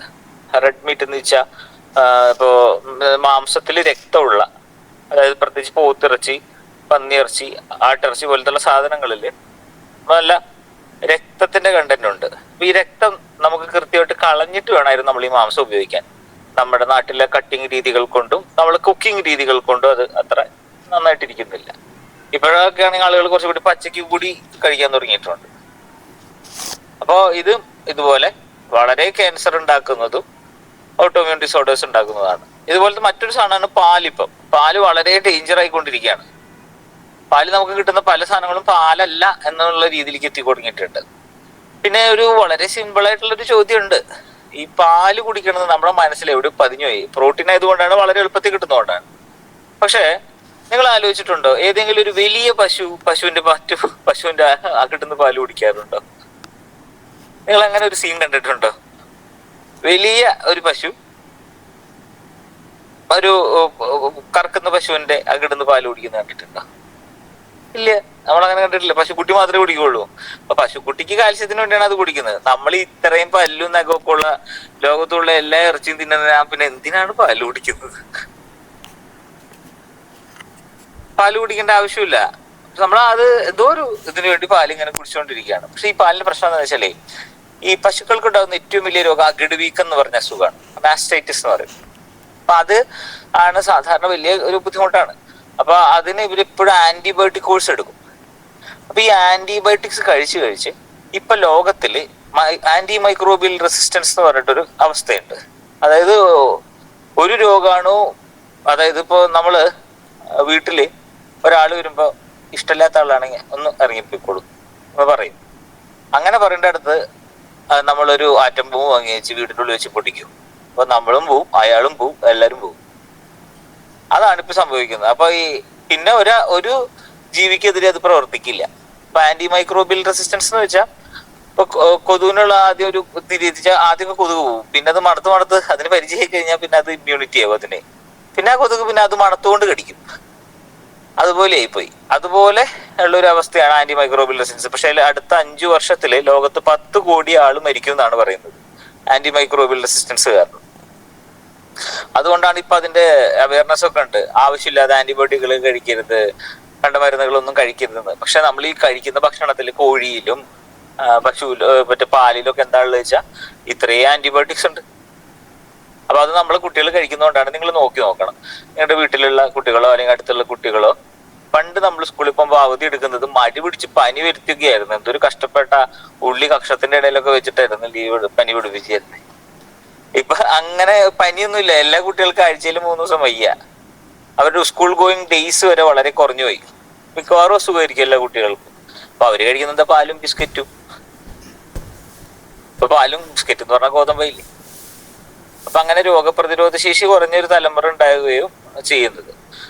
അപ്പൊ ഇത്രയും 3 സാധനങ്ങളും, അതുപോലെ കടലയുടെയും ഗ്രീൻ പീസിന്റെയും പുറത്തുള്ള തൊലികളില്ലേ, അതൊരു ലെക്റ്റിൻ എന്ന് പറഞ്ഞിട്ടൊരു സാധനമാണ്. അതും ഇത്രയും സാധനങ്ങൾ മാത്രം ഒഴിവാക്കി നിങ്ങൾക്ക് രോഗത്തിന്റെ സാധ്യത 60% താഴെയായിരിക്കും. ഗോതമ്പ്, മൈദ, റവ, ഗോതമ്പിന്റെ പ്രോഡക്ട്സ്, പാലുൽപ്പന്നങ്ങള്, പിന്നെ റെഡ് മീറ്റ്, അതുപോലെ ലെക്റ്റിനും. അപ്പൊ ഇത്രയും ഒഴിവാക്കുക എന്നുള്ളതാണ്. ഇത് ഒഴിവാക്കി കഴിഞ്ഞാൽ തന്നെ നിങ്ങൾക്ക് രോഗങ്ങളില്ലാതിരിക്കും. പിന്നെ നിങ്ങൾ ചെയ്യുന്ന പോലെ ചെറിയ ചെറിയ വ്യായാമങ്ങൾ ചെയ്യുക, കളിക്കുക, കൂടുതൽ ആളുകളായിട്ട് എപ്പോഴും ബന്ധപ്പെട്ടുകൊണ്ടിരിക്കുക, വളരെ സ്നേഹമുള്ളവരായിരിക്കുക. നമ്മൾ വളരെ ഗ്രേറ്റ്ഫുൾ ആയിരിക്കണം. നമ്മൾ ഇപ്പോഴും ജീവിച്ചിരിക്കുന്നില്ലേ, അതിനോട് നമ്മൾ വളരെ നന്ദിയുള്ളതായിരിക്കണം. രാവിലെ എഴുന്നേറ്റാൽ ആയുർവേദത്തിൽ എന്ത് ചെയ്യുന്നു അങ്ങനെ ഒരു ചോദ്യമുണ്ട്. അപ്പൊ അത് നമ്മൾ അതിനെ ദിനചര്യ എന്നാ പറയാ. അപ്പൊ അതിനങ്ങനെ ശ്ലോകം എങ്ങനെയാണ്? ബ്രഹ്മമുഹൂർത്തി ഉത്തിഷ്ഠേ സ്വസ്ഥോ രക്ഷാർത്ഥം ആയുഷ്യ ശരീരചിന്താ നിർവൃത്തിയാന്നാണ്. അപ്പൊ നമ്മള് ബ്രാഹ്മമുഹൂർത്തം എന്ന് പറഞ്ഞ ഒരു സമയമുണ്ട്. ആ സമയത്ത് എഴുന്നേറ്റാൽ കുറച്ചും കൂടി ശരീരം നല്ല ആക്റ്റീവ് ആയിരിക്കും. അങ്ങനെ ഇരുന്നിട്ട് ശരീരചിന്ത നിർവൃത്തിയാന്നാണ്. ശരീരചിന്ത സ്വന്തം ശരീരത്തെ പറ്റി നിങ്ങൾ ആലോചിക്കാറുണ്ടോ എന്നൊരു ചോദ്യമാണ്. നമ്മൾ രാവിലെ എനിക്കുന്നു, പല്ലേക്കുന്നു, ടോയ്ലറ്റിൽ പോകുന്നു, കുളിക്കുന്നു, ഫുഡ് കഴിക്കുന്നു, തിരിച്ചു വരുന്നു, വീണ്ടും ഇത് തന്നെ ചെയ്തുകൊണ്ടിരിക്കുന്നു. കുറെ പേര് കുറ്റം പറയുന്നു, ബാക്കിയുള്ളവരൊക്കെ കുറ്റപ്പെടുത്തും. നമ്മൾ വളരെ നല്ല മനുഷ്യരാന്ന് പറയും. അങ്ങനത്തെ അങ്ങനെ ജീവിച്ചുകൊണ്ട് എന്താ പ്രത്യേകിച്ച് ലക്ഷ്യമൊന്നുമില്ല. അപ്പൊ ശരീരചിന്ത എന്ന് വെച്ചാൽ നമ്മൾ ജീവിച്ചിരിക്കുന്നുണ്ട്, അതിന് നമ്മൾ ഭയങ്കര ഗ്രേറ്റ്ഫുൾ ആയിരിക്കണം എന്ന് പറയും. അതായത് ഇന്ന് എനിക്ക് ജീവൻ എന്ന് പറഞ്ഞ എനർജി ഉണ്ട്. ആ ഒരു എനർജിയുടെ പുറത്താണ് നമുക്ക് ജീവിക്കുന്നത്. നമ്മൾ കംപ്ലീറ്റോ ഇൻകംപ്ലീറ്റോ ഒക്കെ ആയിരിക്കാം, പക്ഷെ നമ്മൾ ജീവിച്ചിരിക്കുന്നുണ്ടുള്ള ആ ചിന്തയില്ലേ, ആ ചിന്ത വളരെ ഇമ്പോർട്ടൻ്റ് ആണ്. നമ്മൾ വളരെ നമ്മുടെ കൈയും കാലും മുഖമൊക്കെ ഒന്ന് തൊട്ട് നോക്കണം. എല്ലാം ഉണ്ടല്ലോ, ഇതില്ലാത്ത ഒരുപാട് ആളുകളില്ലേ. പക്ഷെ ഉള്ളത് വെച്ച് നമുക്ക് സന്തോഷം ഉണ്ടോ നോക്കണം. ഉള്ളതിൽ നമ്മൾ സന്തോഷിക്കണം. അങ്ങനെ സന്തോഷിച്ചു കഴിഞ്ഞാൽ ആ ശരീരചിന്തയെ കുറിച്ചുള്ള ചിന്തയായി. അപ്പൊ പിന്നെ തോന്നി ഇത് നമ്മുടെ സ്വന്തമാണ്, അപ്പൊ ഇതിന് നന്നായി നോക്കണം. നിങ്ങൾ നല്ല ഭംഗിയുള്ള ഒരു വീട് കിട്ടിയിട്ട് അതിലേക്ക് ഭയങ്കര ചെളിയുള്ള ആൾക്കാരൊക്കെ ചവിട്ടി കയറ്റാൻ സമ്മതിക്കുമോ? ഇല്ല. പക്ഷെ നിങ്ങളുടെ ശരീരത്തിൽ നിങ്ങൾ എന്തിനാ അങ്ങനെ ചെയ്യുന്നത്? തീരെ പൈസ കുറഞ്ഞു വെച്ചിട്ട് ഏറ്റവും മോശം ആഹാരം കഴിക്കുന്നത് നല്ല രീതിയല്ല. പൈസ കൂടുതലുണ്ടെന്ന് വെച്ചിട്ട് മോശം കഴിച്ചിട്ട് കാര്യമില്ല. നിങ്ങൾക്ക് നിങ്ങളുടെ ശരീരത്തിനോട് ആഗ്രഹം ഉണ്ടെങ്കിൽ, ഇഷ്ടമുണ്ടെങ്കിൽ നിങ്ങൾ ചെയ്യേണ്ടത് നിങ്ങളുടെ ശരീരത്തെ നല്ലവണ്ണം നോക്കുക എന്നുള്ളതാണ്. നല്ല ഭക്ഷണം കഴിക്കുക, ആവശ്യത്തിന് വ്യായാമം ചെയ്യുക, ആവശ്യത്തിന് സന്തോഷമുള്ള കാര്യങ്ങൾ ചെയ്യുക. 3 കാര്യങ്ങളാണ് ആയുർവേദ രീതി അനുസരിച്ചിട്ട് ഒരു മനുഷ്യന്റെ ജീവിതത്തിൽ വേണ്ടത്. പ്രാണേഷണം, ധനേഷണം, പരലോകേഷണം എന്ന് പറയും. പ്രാണേഷണം എന്ന് വെച്ചാൽ സ്വന്തം ജീവിതത്തെ ഏറ്റവും ആരോഗ്യകരമായിട്ട് എങ്ങനെ മുന്നോട്ട് കൊണ്ടുപോകാൻ പറ്റും, അതാണ് പ്രാണേഷണം. പ്രാണത്തിനോടുള്ള ആഗ്രഹമാണത്. ആഗ്രഹങ്ങളാണ് മനുഷ്യനെ മുന്നോട്ട് നയിക്കുന്നത്. അപ്പൊ പ്രാണേഷണം. അതുപോലെ ധനേഷണം. ധനം എന്ന് വെച്ചാൽ ഈ ലിക്വിഡ് മണി മാത്രമല്ല, ചില ആളുകൾക്ക് നമ്മൾ കൊടുക്കുന്ന ചില വാല്യൂസ് ഉണ്ട്. ഇപ്പോ നമ്മൾക്ക് കാശൊന്നും തന്നില്ലെങ്കിലും അമ്മയോടും അച്ഛനോടും നമുക്കുള്ളൊരു ഒരു ഒരു അടുപ്പമില്ലേ, അതാണ് വാല്യൂ. ആ വാല്യൂ ആണ് വേണ്ടത്. ഇപ്പൊ ചില ആളുകൾക്ക് കാശില്ലെങ്കിലും അവർ സമൂഹത്തിൽ വാല്യൂ ഉള്ള ആളുകളായിരിക്കും. അപ്പൊ ഈ ചെറിയ കാശ് മാത്രമല്ല, പക്ഷെ കാശ് വേണമെന്ന് വെച്ചാൽ കാശ് വേണം. അപ്പൊ കാശ് ഉണ്ടാക്കാനുള്ള രീതിയും നമ്മൾ പഠിക്കണം. അപ്പൊ നിങ്ങളിപ്പോ റീഹാബ് പോലെ ചെയ്യുന്ന പല പ്രവൃത്തികളും, ഇപ്പൊ ഞാൻ ഇന്ന് പാലിയേറ്റീവ് കെയറിന്റെ പോയപ്പോ കണ്ടു, അവിടെ പാലിയം എന്ന് പറഞ്ഞിട്ട് ഒരു ശരത്ത് എന്ന് പറഞ്ഞിട്ടൊരു ആള്, അപ്പൊ ദർശന ക്ലബിനൊക്കെ പറ്റി അറിയുന്ന ആളാണ്. അപ്പൊ അയാള് മ്യൂസിക്കൽ പരിപാടിയൊക്കെ അവതരിപ്പിക്കും. പുള്ളിയുടെ കുറെ പ്രൊഡക്ട്സ് ഉണ്ട്. അപ്പൊ അതാണ്, നമുക്ക് ജീവിക്കാൻ ആവശ്യമായ പണം നമുക്ക് വേണം. അപ്പൊ അതിന് നമുക്ക് ചെയ്യാനുള്ള ഒരു സാഹചര്യം നമ്മൾ തന്നെ കണ്ടുപിടിക്കണം. അപ്പൊ അത് നല്ല രീതിയിൽ മുന്നോട്ട് കൊണ്ടുവന്നു, അതാണ് ധനേഷണം. അപ്പൊ ജീവനിലുള്ള ആഗ്രഹം, ആവശ്യത്തിന് ഉപയോഗിക്കാനുള്ള ധനത്തിലുള്ള ആഗ്രഹം. പരലോകേഷണം. പരലോകേഷണം എന്ന് വെച്ചാൽ മരിച്ചു കഴിഞ്ഞിട്ട് നമ്മൾ ഇത് ചെയ്യുന്ന പറഞ്ഞിട്ടൊന്നും കാര്യമില്ല. പരാപരത്വം എന്ന് പറയുന്നത് നമ്മളും മറ്റൊരാളും തമ്മിലുള്ള ബന്ധമാണ്. അതായത് നമ്മുടെ ചുറ്റുപാടുകളെ നമ്മൾ എങ്ങനെ കൊണ്ടുപോകും, നമ്മുടെ ബന്ധുക്കളായിട്ടുള്ള ബന്ധം, അതുപോലെ ചുറ്റുപാടുകളായിട്ടുള്ള ബന്ധം, നമ്മുടെ കൂട്ടുകാരുമായിട്ടുള്ള ബന്ധം, അതും ഒരു വലിയ ഏഷണാണ്, വലിയ ആഗ്രഹമാണ്. ഈ 3 ആഗ്രഹങ്ങളും നല്ല രീതിയിൽ കൊണ്ടു പോകുന്ന ഒരാള് രോഗമില്ലാത്ത ഒരാളായിട്ട് മാറും. അപ്പം ഇതാണ് ഈ പോസ്റ്റ് കോവിഡുമായിട്ട് ബന്ധപ്പെട്ട് പറയുമ്പോൾ വളരെ എളുപ്പത്തിൽ പറയാവുന്ന കുറച്ച് കാര്യങ്ങൾ. ആഹാരം നന്നായി ശ്രദ്ധിക്കുക, നല്ല സന്തോഷമായിട്ടിരിക്കുക. ആഹാരം ശ്രദ്ധിക്കേണ്ടത് എന്താണെന്ന് ഞാൻ കൃത്യമായിട്ട് പറഞ്ഞു. തീരെ കഴിക്കേണ്ടാത്തത് മാത്രമേ പറഞ്ഞിട്ടുള്ളൂ, ബാക്കിയെല്ലാം കഴിക്കാം. അതുപോലെ നമുക്ക് ആവശ്യമില്ലാത്ത സാധനങ്ങൾ നമ്മൾ കഴിക്കണമെന്നില്ല. അപ്പോ ഇത്രയാണ് എനിക്ക് പറയാനുള്ളത്. ഞാൻ കുറച്ച് സമയം അധികം എടുത്തോ എന്നെനിക്ക് സംശയമുണ്ട്. നിങ്ങൾക്ക് സംശയങ്ങൾ ചോദിക്കാം. വളരെ രസകരമായിരുന്നു. അതായത് നമുക്ക് പെട്ടെന്ന് മനസ്സിലാക്കാൻ പറ്റുന്ന ഒരു രീതിയിലാണ് സാർ സംസാരിച്ചത് തന്നെ. ഒരുപാട് പേർക്ക് അത് ഇഷ്ടപ്പെടുകയും ചെയ്തിട്ടുണ്ട്. പിന്നെ ഈ പറഞ്ഞ പോലെ പൊതുവെ എല്ലാവരും കഴിക്കുന്നതാണ് ഈ മീറ്റ്, കടല, ഇതൊക്കെ എത്ര ദോഷം ചെയ്യുന്നെന്ന് ആരും നമ്മളെ ഓർക്കാറില്ല. സാറേ, എൻ്റെ പെങ്ങളുടെ കുട്ടിക്ക് ചുമ വന്നിട്ട് ഇപ്പോൾ ഒരു 5-6 മാസമായി. അത് നമ്മൾ പല ഹോസ്പിറ്റലിലും കൊണ്ടുപോയി കാണിക്കുന്നുണ്ട്, അവർ പറഞ്ഞ ടെസ്റ്റുകൾ ചെയ്യുന്നുണ്ട്. പക്ഷേ ചുമയ്ക്ക് മാത്രം കുറവ് വന്നിട്ടില്ല. ഇപ്പോൾ ലാസ്റ്റ് മെഡിക്കൽ കോളേജിൽ ഇന്നലെ കൊണ്ടുപോയിട്ട് കാണിച്ചിട്ടുണ്ട്. ഒരു 2 ആഴ്ചത്തെ മെഡിസിൻ എഴുതിയിട്ടുണ്ട്. പക്ഷെ ചുമ വിട്ടു പോകണില്ല. നമ്മള് ചുമ എന്തുകൊണ്ട് വരുന്നു എന്ന് കണ്ടുപിടിക്കുകയാണ് വേണ്ടത്. അപ്പൊ അതിനുള്ള ടെസ്റ്റുകളൊക്കെ അവർ ചെയ്യുന്നുണ്ടാവും. അപ്പൊ അതിൽ പ്രത്യേകിച്ച് ചിലപ്പോ ഈ ആഹാരങ്ങൾക്കും പങ്കുണ്ടാവും. നമ്മൾ ഈ കുട്ടി വയ്യാതിരിക്കുമ്പോഴും കൊടുക്കുന്ന ബിസ്ക്കറ്റ്, പാല്, റസ്ക്, ഇതൊക്കെ തന്നെ ആയിരിക്കും. അപ്പോ നമ്മള് അങ്ങനെ ആഹാരത്തിലുള്ള ഒരു ശ്രദ്ധ കൂടി കുട്ടിക്ക് കൊടുക്കണം. അത് ആരും പറഞ്ഞു തരുന്നില്ല. മരുന്ന് കഴിക്കുക എന്നായി നമ്മുടെ ഒരു വിചാരം തന്നെ. എന്തിനും ഏതിനും മരുന്ന് കഴിക്കുന്നത് ഒരു നാട് കേരളായിരിക്കും. എണ്ണ പലഹാരങ്ങൾ ഉപയോഗിക്കാണ്ടെന്നാണ് ഡോക്ടർ പറഞ്ഞത് കൊണ്ടു ചെന്നപ്പോ ജൂബിലി എന്ന് പറഞ്ഞത്. അപ്പൊ ഈ എണ്ണ പലഹാരങ്ങൾ ഭൂരിഭാഗം എന്താ? നിങ്ങൾ അരിയാഹാരമാണോ എണ്ണയായിട്ട് ഉപയോഗിക്കണം? മൈദയല്ലേ? അതാ ഗോതമ്പിന്റെ ഭാഗല്ലേ? ഗോതമ്പിന്റെ ഭാഗമാണ് അത്. അപ്പൊ അങ്ങനത്തെ ഗോതമ്പും പാലും ചേർന്ന എല്ലാ സാധനവും, ഗോതമ്പും മൈദ, റവയും പാലും ചേർന്ന എല്ലാ സാധനങ്ങളും ഒഴിവാക്കി നോക്കിയാൽ തന്നെ ശരീരത്തിന് പ്രവർത്തിക്കാൻ അറിയാം. നമ്മുടെ ശരീരങ്ങൾക്ക് എല്ലാം കൃത്യമായിട്ട് എങ്ങനെ പ്രവർത്തിക്കണമെന്ന് അറിയാം. പക്ഷെ എന്താ പറയാ, നമ്മള് മരുന്ന് കൊണ്ടാണ് അതിന് ചികിത്സിക്കണത് എന്നാണ് വിചാരിക്കുന്നതുകൊണ്ടുള്ള ഒരു പ്രശ്നമാണ്. അപ്പൊ നമ്മൾ ശരീരത്തിന് ഒരു അവധി കൊടുത്താൽ മതി, ഭക്ഷണങ്ങളൊക്കെ ഒന്ന് കൃത്യമാക്കിയിട്ട് ശരീരത്തിന് ഒന്ന് റെസ്റ്റ് എടുത്ത ശരീരം തന്നെ താൻ പ്രവർത്തിച്ചോളും. ഡോക്ടറെ, ചോറ് കഴിക്കുന്നത് അതിൽ പെടും? ചോറ് ആവശ്യത്തിൽ കൂടുതൽ കഴിക്കുന്നത് അത്ര നല്ല കാര്യമല്ല, കാരണം അത് ഗ്ലൂക്കോസ് ആണ്. നമ്മൾ ആവശ്യത്തിൽ കൂടുതൽ പഞ്ചസാര കഴിക്കുന്ന പോലെ ഇരിക്കുന്നു. എന്തായാലും സാറ് ഞങ്ങളെ പേടിപ്പിച്ചു. ഇപ്പൊ എന്ത് ചെയ്യുന്ന ആലോചിക്കണ്ട. അങ്ങനെ പേടിപ്പിക്കുന്നതല്ല, ശരിക്കും ഇതാണ് സത്യം. അപ്പൊ ഇതിങ്ങനെ പറയുമ്പോ ആളുകൾക്ക്, അതായത് നമ്മൾ സ്ഥിരം ചെയ്തുകൊണ്ടിരിക്കുന്ന സാധനം മോശം എന്ന് പറയുമ്പോൾ ഉള്ള ഒരു സംഭവമില്ലേ, ആ ഒരു അഡിക്ഷനാണ്. അപ്പൊ നമ്മൾ എന്ത് അഡിക്ഷനാന്ന് മനസ്സിലായി? നമുക്ക് ഫുഡ് അഡിക്ഷൻ ഉണ്ട് എല്ലാവർക്കും. സംഭവം പൊതുവെ സാധാരണയായിട്ട് കഴിച്ചുകൊണ്ടിരിക്കുന്ന സാധനങ്ങളാണ് ഈ കടല, അത്യാവശ്യം ഇറച്ചി, ആഴ്ചയിൽ ഒരു ദിവസമൊക്കെ അതൊക്കെ. അല്ല, ഞാൻ പറഞ്ഞാലും അതാ വ്യത്യാസം. കടല തൊലിയുള്ള കടല കഴിക്കണ്ടെന്നേ പറഞ്ഞോളൂ. അതാണ് പ്രശ്നം. പാല് പുറത്തുനിന്ന് മേടിക്കുന്നതാണോ അത് വീട്ടില് ഒറ്റ പശു ആണെങ്കിൽ ഒരു കുഴപ്പമില്ല. ഈ കവറിൽ കിട്ടുന്ന ഒരു പാലും നല്ലതായിരിക്കില്ല, അത് ഒന്നും കുടിക്കാതിരിക്കുമല്ലേ. അതാണ് ചോദിക്കുന്നത്. വീട്ടില് ഇപ്പൊ നമ്മളുടെ പശു ആണെങ്കിൽ കുഴപ്പമില്ല അല്ലെ? ഒരു കുഴപ്പമില്ല. ഓക്കെ. അതായത് മനുഷ്യൻ എന്ന് ഭക്ഷണത്തിൽ വിഷം കലർത്താൻ തുടങ്ങിയോ അന്നോട്ടും മനുഷ്യൻ രോഗിയായി. ലാഭത്തിന് വേണ്ടി. അതെ അതെ. ഇപ്പൊ ഇത്രയും നേരം ഞങ്ങൾക്ക് മനസ്സിലാവുന്ന രീതിയിൽ സാർ ഇത്രയും തിരക്കിന്റെ ഇടയിലും വന്ന് സംസാരിച്ചതിന് ഒരുപാട് നന്ദിയുണ്ട്. ഞങ്ങളുടെ എല്ലാവരുടെയും സ്നേഹം അറിയിക്കുന്നു. അതുപോലെ തന്നെ പറഞ്ഞോ. ഞാനിവിടെ ഉണ്ടായിരുന്നു, കേൾക്കുന്നുണ്ടായിരുന്നു. എന്തായാലും നല്ല തിരക്കാന്നറിയാം. ഇല്ലെങ്കിൽ കുറച്ചു നേരം കൂടി ഒക്കെ നിൽക്കായിരുന്നു. ഞാനൊരു ദിവസം നേരിട്ട് വരാം, അതല്ലേ നല്ലത്. നിങ്ങൾ ഈ നേരിട്ട് ഒരു പരിപാടി മുന്നേ അറിയിക്കും, ഞാൻ വരാം. തൃശ്ശൂര് ഞങ്ങളുടെ ഇതുണ്ടായിരിക്കും, അപ്പൊ സാറിനെ വിളിക്കുന്നതായിരിക്കും. അപ്പൊ വന്നാ ഞങ്ങൾ എല്ലാരെയും ഒരുമിച്ച് കാണാലോ. ഓക്കെ. അപ്പൊ അങ്ങനെ ഒരു ദിവസം വിളിക്കട്ടോ, മുന്നേ പറഞ്ഞാൽ ഞാൻ ലീവ് എടുത്തു തരാം. ഓക്കെ. അപ്പൊ സാറിന്റെ കുടുംബത്തിനും ഹൃദയം നിറഞ്ഞ ഹാപ്പി ന്യൂ ഇയർ. എല്ലാവർക്കും എന്റെ വക happy new year. Thank you.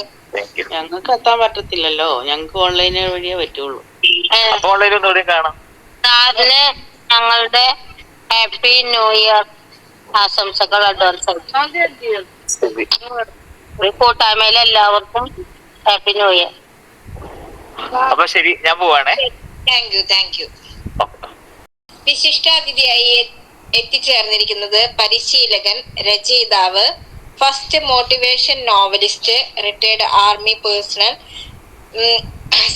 മുൻ സെയിൽസ് മാനേജർ എന്നീ മേഖലകളിൽ കർമ്മനിരതനായ ശ്രീ ഷാജു മുണ്ടക്കുര്യൻ സാറിനെ ഏറ്റവും സ്നേഹത്തോടെ ക്ഷണിക്കുന്നു. Good afternoon. നമസ്കാരം. എല്ലാവർക്കും കാണാനും കേൾക്കാനും പറ്റുന്നുണ്ടാകും എന്ന് വിചാരിക്കുന്നു. അപ്പോ ആദ്യമേ തന്നെ ദർശനയിലെ എല്ലാ മാന്യ വ്യക്തികൾക്കും അംഗങ്ങൾക്കും എൻ്റെ ഹൃദയം നിറഞ്ഞ അഭിനന്ദനങ്ങളും ആശംസകളും ആദ്യം അറിയിക്കുകയാണ്. കാരണം നിങ്ങൾ തന്നെ ഒരു മോട്ടിവേഷന് കാരണമാകുന്ന ഒരു പറ്റം ആളുകളാണ്, യാതൊരു സംശയവുമില്ല. എൻ്റെ സുഹൃത്ത് മിസ്റ്റർ ജോയി ആണ് എന്നെ ഈ ഗ്രൂപ്പിലേക്ക് ഇൻട്രൊഡ്യൂസ് ചെയ്തത്. എൻ്റെ അയൽവാസിയാണ്, ഓൾമോസ്റ്റ് തരാതര സമപ്രായക്കാരാണ്, സുഹൃത്താണ്. അപ്പോൾ ജോയി എന്നോട് വിളിച്ചിട്ട് പറഞ്ഞു, ഉച്ചയ്ക്ക് ഇങ്ങനെ ഒരു ചെറിയ പ്രോഗ്രാം ഉണ്ട്, അപ്പോൾ അതിലേക്ക് രണ്ടു വാക്ക് സംസാരിക്കാൻ പറ്റുമെന്ന് ചോദിച്ചപ്പോൾ സത്യത്തില് സന്തോഷം തോന്നി. കാരണം എന്നെ വിളിച്ചതിലാണ് എനിക്ക് സന്തോഷം തോന്നിയത്. അപ്പൊ ഞാൻ 2 മിനിറ്റ് സംസാരിച്ചുകൊണ്ട് നിങ്ങൾക്ക് ആർക്കെങ്കിലും ഗുണമുണ്ടാവുമെങ്കിൽ ഞാൻ അതിൽ കൃതാർത്ഥനാണ്, നന്ദിയുള്ളവനാണ്, സന്തോഷമുള്ളവനാണ്. ഓക്കെ.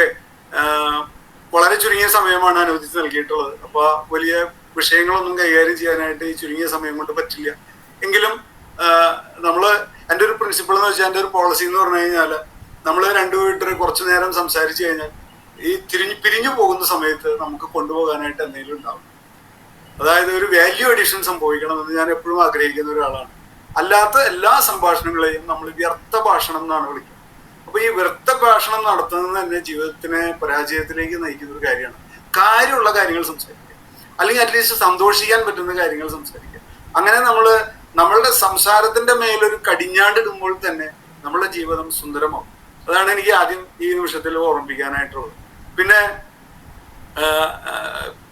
വ്യത്യസ്തങ്ങളായിട്ടുള്ള രീതിയിലുള്ള ജീവിത പ്രതിസന്ധികളിലൂടെ കടന്നു പോകുന്ന ആളുകളാണ്. ഇപ്പൊ എനിക്ക് ജോയിനെ അറിയാം. ജോയി വർഷങ്ങളായി പാരലൈസ്ഡ് ആയിട്ടുള്ള ഒരാളാണ്. ഹിപ്പിന് കീഴെ അദ്ദേഹത്തിന് ഒട്ടും വർക്ക് ചെയ്യില്ല. പക്ഷെ മാതൃകാപരമായിട്ടുള്ള ഒരു ജീവിതം നയിക്കുന്ന ഒരാളാണ് ജോയിയും ജോയിയുടെ കുടുംബവും.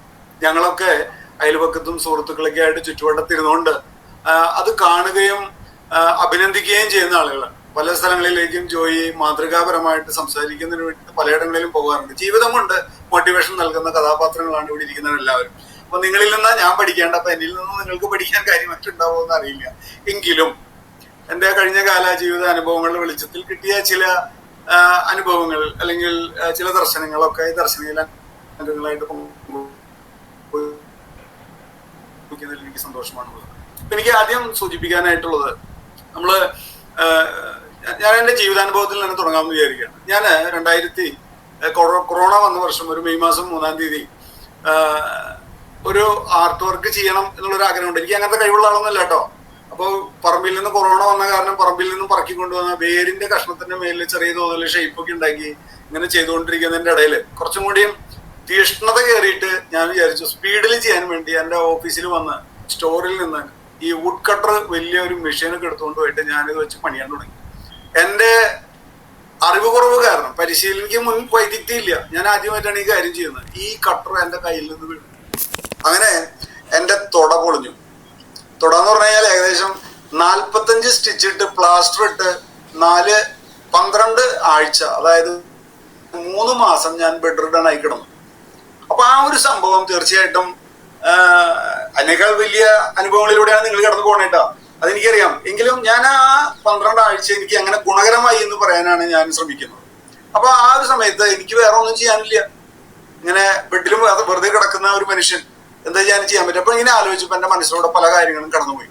അപ്പൊ ഞാൻ പറഞ്ഞു, ഞാൻ പല സ്ഥലങ്ങളിലും ക്ലാസ് എടുക്കാൻ പോകുന്ന ആളാണ്, ഇവിടെ ഞാൻ മാതൃക കാണിക്കേണ്ട വ്യക്തി എന്ന് ഞാനൊരു തീരുമാനം എടുത്തു. അങ്ങനെ ഞാൻ എൻ്റെ ദിനചര്യയിൽ മാറ്റം വരുത്തി. പ്രിയ സുഹൃത്തുക്കളെ, അതാണ് ചെയ്ത ആ കാര്യം. ദിനചര്യയിൽ മാറ്റം വരുത്തി. ദിനചര്യയില് വെറുതെ കിടക്കുന്ന ആൾക്ക് എന്താ എത്ര വലിയ ദിനചര്യ നിങ്ങൾ ആലോചിക്കുന്നുണ്ടാവും. തീർച്ചയായിട്ടും ചില ദിനചര്യകളൊക്കെ നമുക്കുണ്ട്. അത് നമ്മളുടെ ശീലങ്ങളാണ്. ഈ ശീലങ്ങളാണ് പ്രശ്നം ഉണ്ടാക്കുക.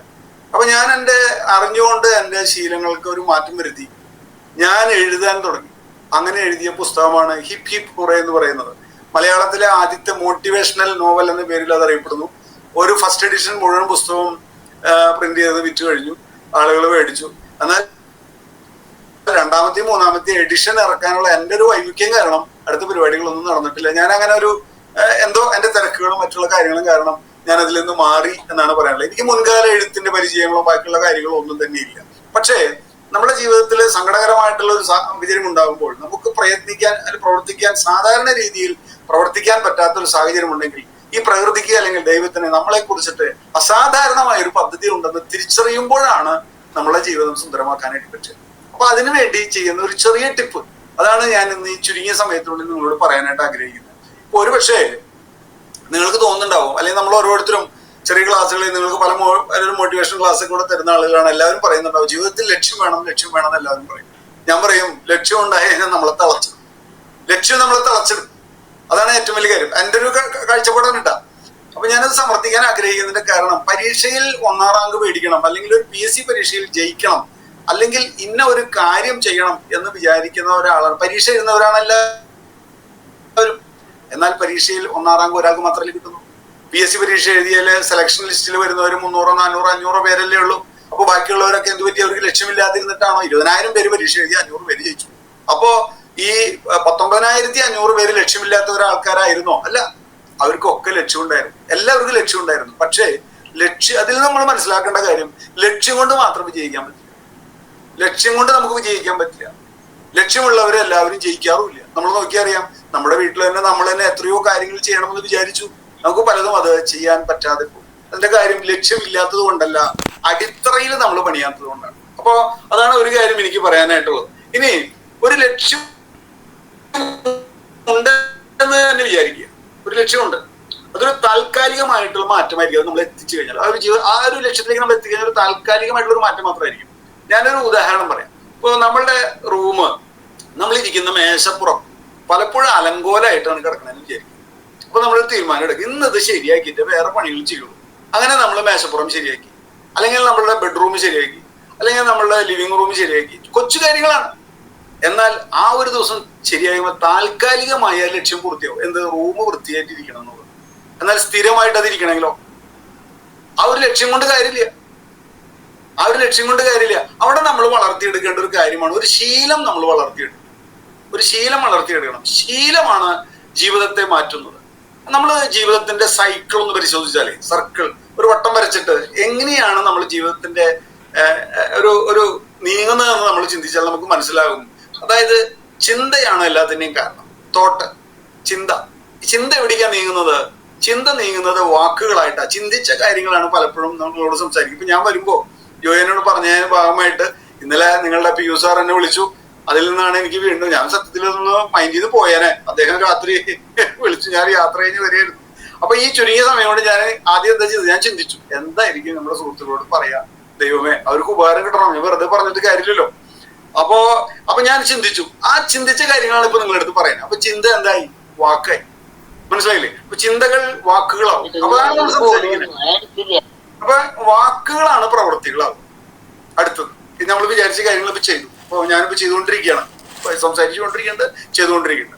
ഇനി ആരെങ്കിലും എന്നെ കേൾക്കുന്ന ആൾക്കാരുണ്ടെങ്കിൽ നിങ്ങളൊന്നും ശ്രദ്ധിച്ചാൽ മനസ്സിലാവും. നമ്മുടെ ജീവിതം മുഴുവൻ പോകുന്നു ആദ്യം ചിന്തയിലാണ്. ഒരാളുടെ ദേഷ്യം തോന്നുമ്പോൾ ഹൃദയത്തിലാണ് ആദ്യം ദേഷ്യം തോന്നുന്നത്. പിന്നെയാണ് നമ്മൾ വിചാരിക്കുക അവനെന്ന് പറഞ്ഞാൽ പട്ടിന്ന് വിളിക്കണം, പൂച്ചാന്ന് വിളിക്കണം, ചീത്ത വിളിക്കണം എന്നൊക്കെ നമ്മൾ വാക്കുകളൊക്കെ ഫ്രെയിം ചെയ്യും. എന്നിട്ട് ആള് വരുമ്പോൾ ചീത്ത വിളിക്കും. അപ്പൊ ചിന്തകൾ വാക്കുകളായും വാക്കുകൾ പ്രവൃത്തികളായും, പ്രവൃത്തികൾ എന്താണ് അടുത്ത പ്രധാനപ്പെട്ട സംഭവങ്ങളാണ്. പ്രവൃത്തികളാണ് ഹാബിറ്റുകളാണ് അഥവാ ശീലങ്ങളാകുന്നത്. ഈ ശീലങ്ങളാണ് മനുഷ്യന്റെ ഡെസ്റ്റിനി തീരുമാനിക്കുന്നത്, ജീവിതാന്ത്യം തീരുമാനിക്കുന്നത്, വിജയപരാജയങ്ങൾ തീരുമാനിക്കുന്നത്. അപ്പോ അടിസ്ഥാനപരമായിട്ട് നമുക്ക് ചിന്തയെയും ലാസ്റ്റ് കോളത്തിലേക്ക് നമ്മൾ നോക്കി കഴിഞ്ഞാൽ ശീലത്തെയും നമ്മൾ ക്രമപ്പെടുത്തണം. അപ്പൊ ഒരു ലക്ഷ്യം മാത്രം ഉണ്ടായതുകൊണ്ട് കാര്യമില്ല എന്നുള്ളതാണ് എനിക്ക് ഒരു കാര്യം കൂടെ സൂചിപ്പിക്കാനായിട്ടുള്ളത്. ഇനി ലക്ഷ്യം ഉണ്ടാകുമ്പോൾ ഉണ്ടാകുന്ന ഒരു പ്രശ്നവും കൂടിയുണ്ട്. ഉദാഹരണം പറഞ്ഞു, PSC പരീക്ഷയ്ക്ക് നിങ്ങൾ ആരെങ്കിലും തയ്യാറെടുക്കുന്നുണ്ടെന്ന് വിചാരിക്കും. ഫോർ എക്സാമ്പിൾ, PSC പരീക്ഷ കിട്ടിയാൽ ഞാൻ സന്തോഷിക്കാമെന്ന് വിചാരിച്ചുകൊണ്ടാണ് പരീക്ഷയ്ക്ക് തയ്യാറാവുന്നത്. പരീക്ഷയ്ക്ക് തയ്യാറായി അത് കിട്ടുന്നത് വരെ നമുക്ക് സന്തോഷമില്ല. ഇനി വീട്ടില് ഭക്ഷണത്തിന്റെ കാര്യമാണെങ്കിൽ നേരത്തെ ഡോക്ടർ പറഞ്ഞപ്പോൾ പേടിച്ചു പോയി. എന്നാലും ചിക്കൻ കറിയോ അല്ലെങ്കിൽ ബിരിയാണിയോ കിട്ടുമ്പോഴാണ് ഞാൻ സന്തോഷമാകാമെന്ന് വിചാരിച്ചാൽ വേറെ എന്ത് ഭക്ഷണം കഴിച്ചാലും സന്തോഷം ഉണ്ടാവില്ല. നമ്മുടെ ജീവിതം അങ്ങനെ ഒരു ചിക്കൻ കറിയിലോ ഒരു പരീക്ഷയിലോ നമ്മൾ മാത്രം സന്തോഷം കണ്ടെത്തിയാൽ നമുക്ക് സന്തോഷിക്കാൻ പറ്റില്ല ജീവിതത്തിൽ. അപ്പോ കാലത്ത് എണീറ്റ് മുതൽ വൈകിട്ട് വരെ നമ്മൾ സന്തോഷത്തിൽ നിൽക്കാൻ നമുക്ക് പറ്റണം എന്നുള്ളതാണ് ഏറ്റവും പ്രധാനപ്പെട്ട കാര്യം. അതിനെ ഒരു സിമ്പിൾ ആയിട്ട് ഒരു ഭാഷയിൽ പറഞ്ഞ് ഇങ്ങനെ പറയാം, നമ്മൾ ഫുള്ളായിട്ട് ജീവിക്കുക എന്നുള്ളതാണ്. ഈ പറയുന്ന നിമിഷത്തിൽ ഇപ്പൊ ഞാൻ പറയുമ്പോൾ എന്റെ മനസ്സിൽ ദർശനയിലെ അംഗങ്ങളും ഞാനും മാത്രമേ ഉള്ളൂ. അവിടെ എന്റെ കുടുംബം ഇല്ല, വീടില്ല, എന്റെ ഓഫീസില്ല, എന്റെ ജോലിയില്ല, മറ്റു കാര്യങ്ങളൊന്നുമില്ല. ഇനിയിപ്പോ ഞാൻ കുടുംബം ആലോചിച്ച് കുടുംബത്തിൽ ഒരുപാട് പ്രശ്നങ്ങൾ ഒരുപക്ഷെ എനിക്ക് ചർച്ച ചെയ്യാനും സോൾവ് ചെയ്യാനും ഉണ്ട്. ഞാൻ എന്റെ ഓഫീസിലെ കാര്യങ്ങൾ ആലോചിച്ചാൽ അയ്യോ ഇപ്പൊ ഞാൻ ചെയ്യേണ്ട ജോലിക്ക് പകരം ഞാൻ വേറെ പണികളോ ചെയ്യണം, അത് ഞാൻ ഇപ്പൊ ഒരു കൂട്ടം കാര്യങ്ങളുണ്ട്. നമുക്ക് സംതൃപ്തി ഉണ്ടാവില്ല, സന്തോഷം ഉണ്ടാവില്ല. ചെയ്യുന്ന സമയത്ത് പൂർണ്ണമായും അർപ്പിച്ച് ചെയ്യുക എന്നുള്ളതാണ് ഒരു കാര്യം. അപ്പൊ ലക്ഷ്യങ്ങളിൽ സന്തോഷം വെച്ച കാര്യമില്ല, ശീലങ്ങളിൽ സന്തോഷം വെക്കണം. നേരത്തെ ഡോക്ടർ പറഞ്ഞ പോലെ ബ്രഹ്മമുഹൂർത്തത്തിൽ എണീക്കണം എന്നൊരാൾ വിചാരിച്ചാൽ അതൊരു ശീലമാക്കി മാറ്റി കഴിയുമ്പോഴാണ് അയാൾക്ക് സന്തോഷം അനുഭവിക്കാൻ പറ്റുക. എക്സർസൈസ് ചെയ്യണം എന്നൊരു വിചാരിച്ച ഒരാൾ ഇറങ്ങി നിൽക്കുമ്പോൾ ശീലമാക്കുമ്പോഴാണ് അയാൾക്ക് സന്തോഷം ഉണ്ടാവുക.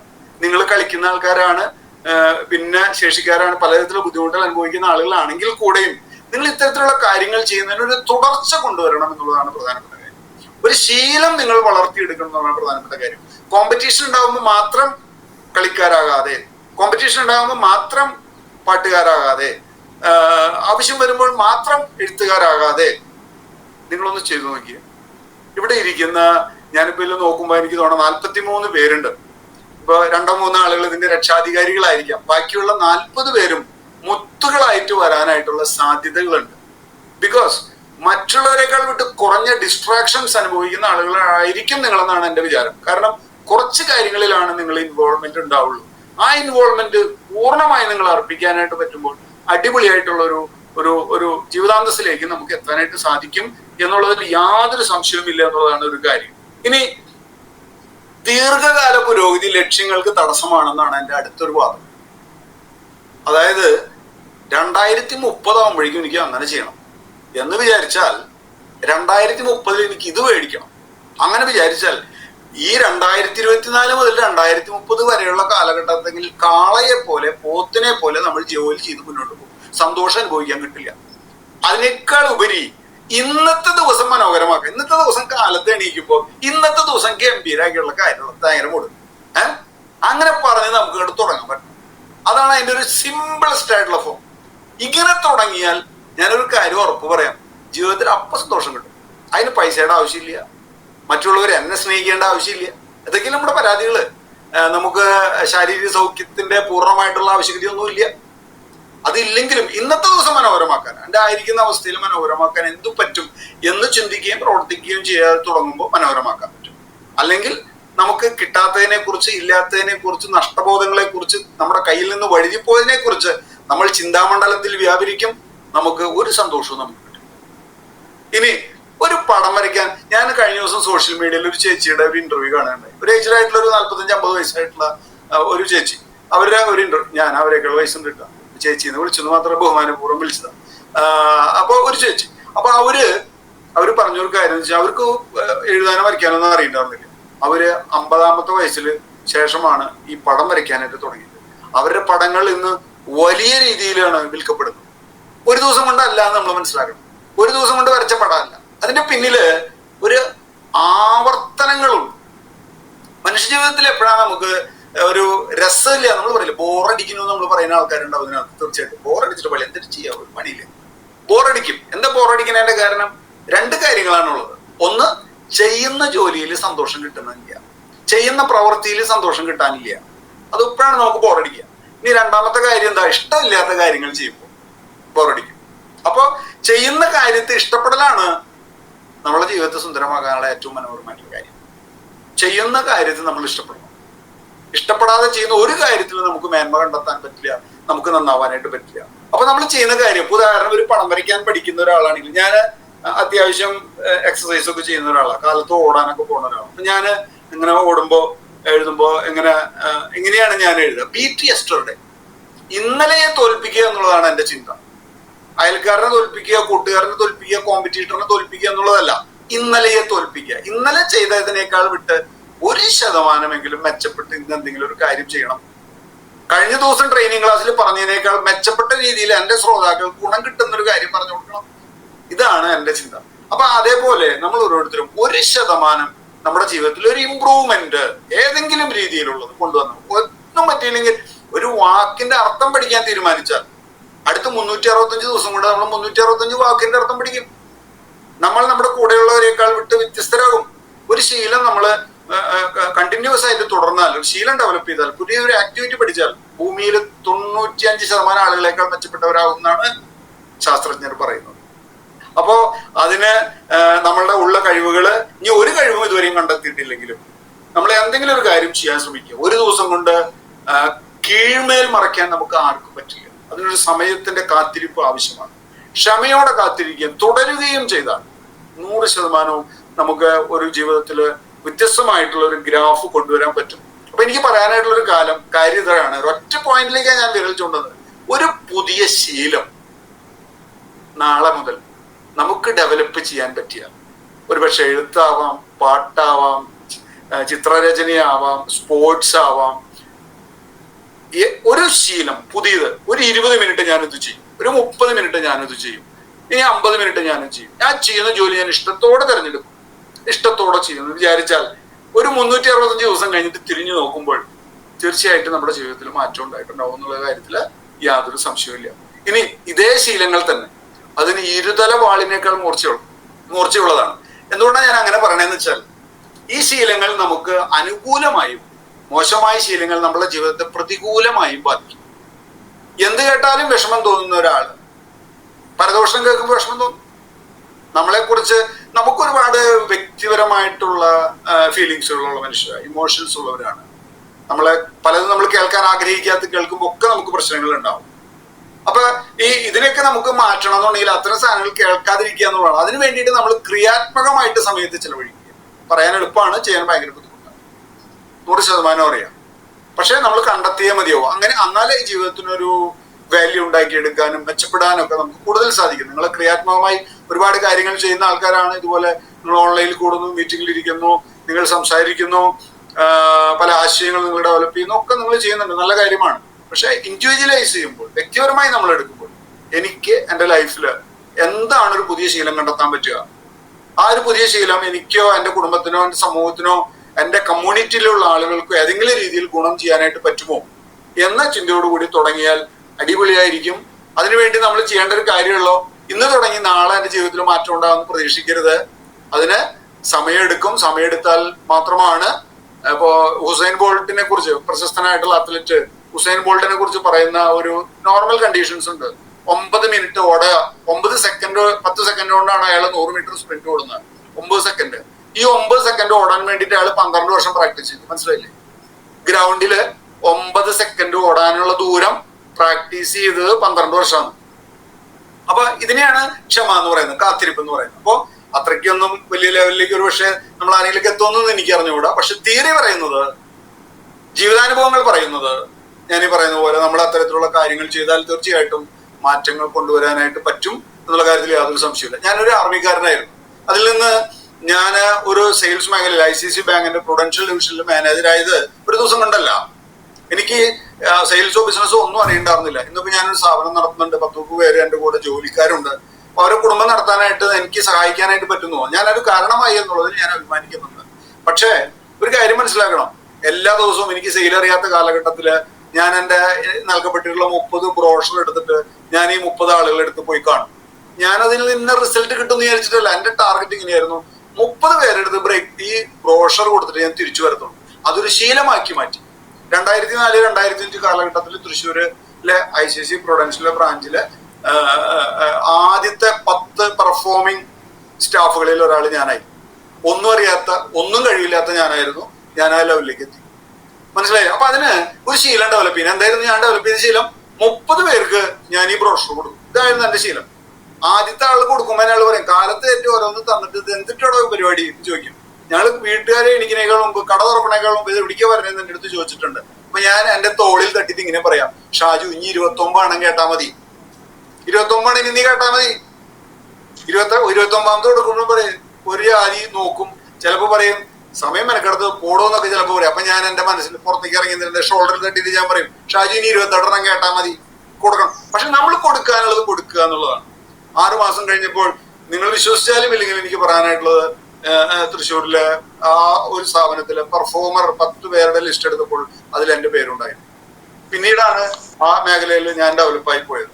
അപ്പോ ഇന്നും ഇപ്പൊ ഞാൻ ജോലി ചെയ്യുന്ന സ്ഥാപനത്തിൽ അല്ലെങ്കിൽ ഞങ്ങൾ ഡെവലപ്പ് ചെയ്തിട്ടുള്ള സ്ഥാപനത്തിൽ ഈ കാര്യങ്ങൾ ചെയ്യുന്നതിന് വേണ്ടിയിട്ട് ഒരുപാട് ബുദ്ധിമുട്ടുകൾ സഹിച്ചിട്ടാണ് ഞാൻ ഈ ലെവലിലേക്ക് എങ്കിലും മിനിമം എങ്കിലും ഒരു ജീവിത സൗകര്യം കൊടുക്കാനായിട്ട് പറ്റുന്ന രീതിയിൽ നമുക്ക് പെർഫോം ചെയ്യാനായിട്ട് പറ്റും. ഞാൻ ഒരുപാട് സ്ഥാപനങ്ങൾക്ക് ക്ലാസ്സുകൾ എടുക്കാറുണ്ട്, വ്യക്തികൾക്ക് ക്ലാസ്സുകൾ എടുക്കാറുണ്ട്. അനുഭവത്തിൽ നിന്നുള്ള കാര്യങ്ങൾ പറയാറുള്ളൂ, പുസ്തകത്തിൽ നിന്നുള്ള കാര്യങ്ങളല്ല പറയാനായിട്ട് ശ്രമിക്കുന്നത്.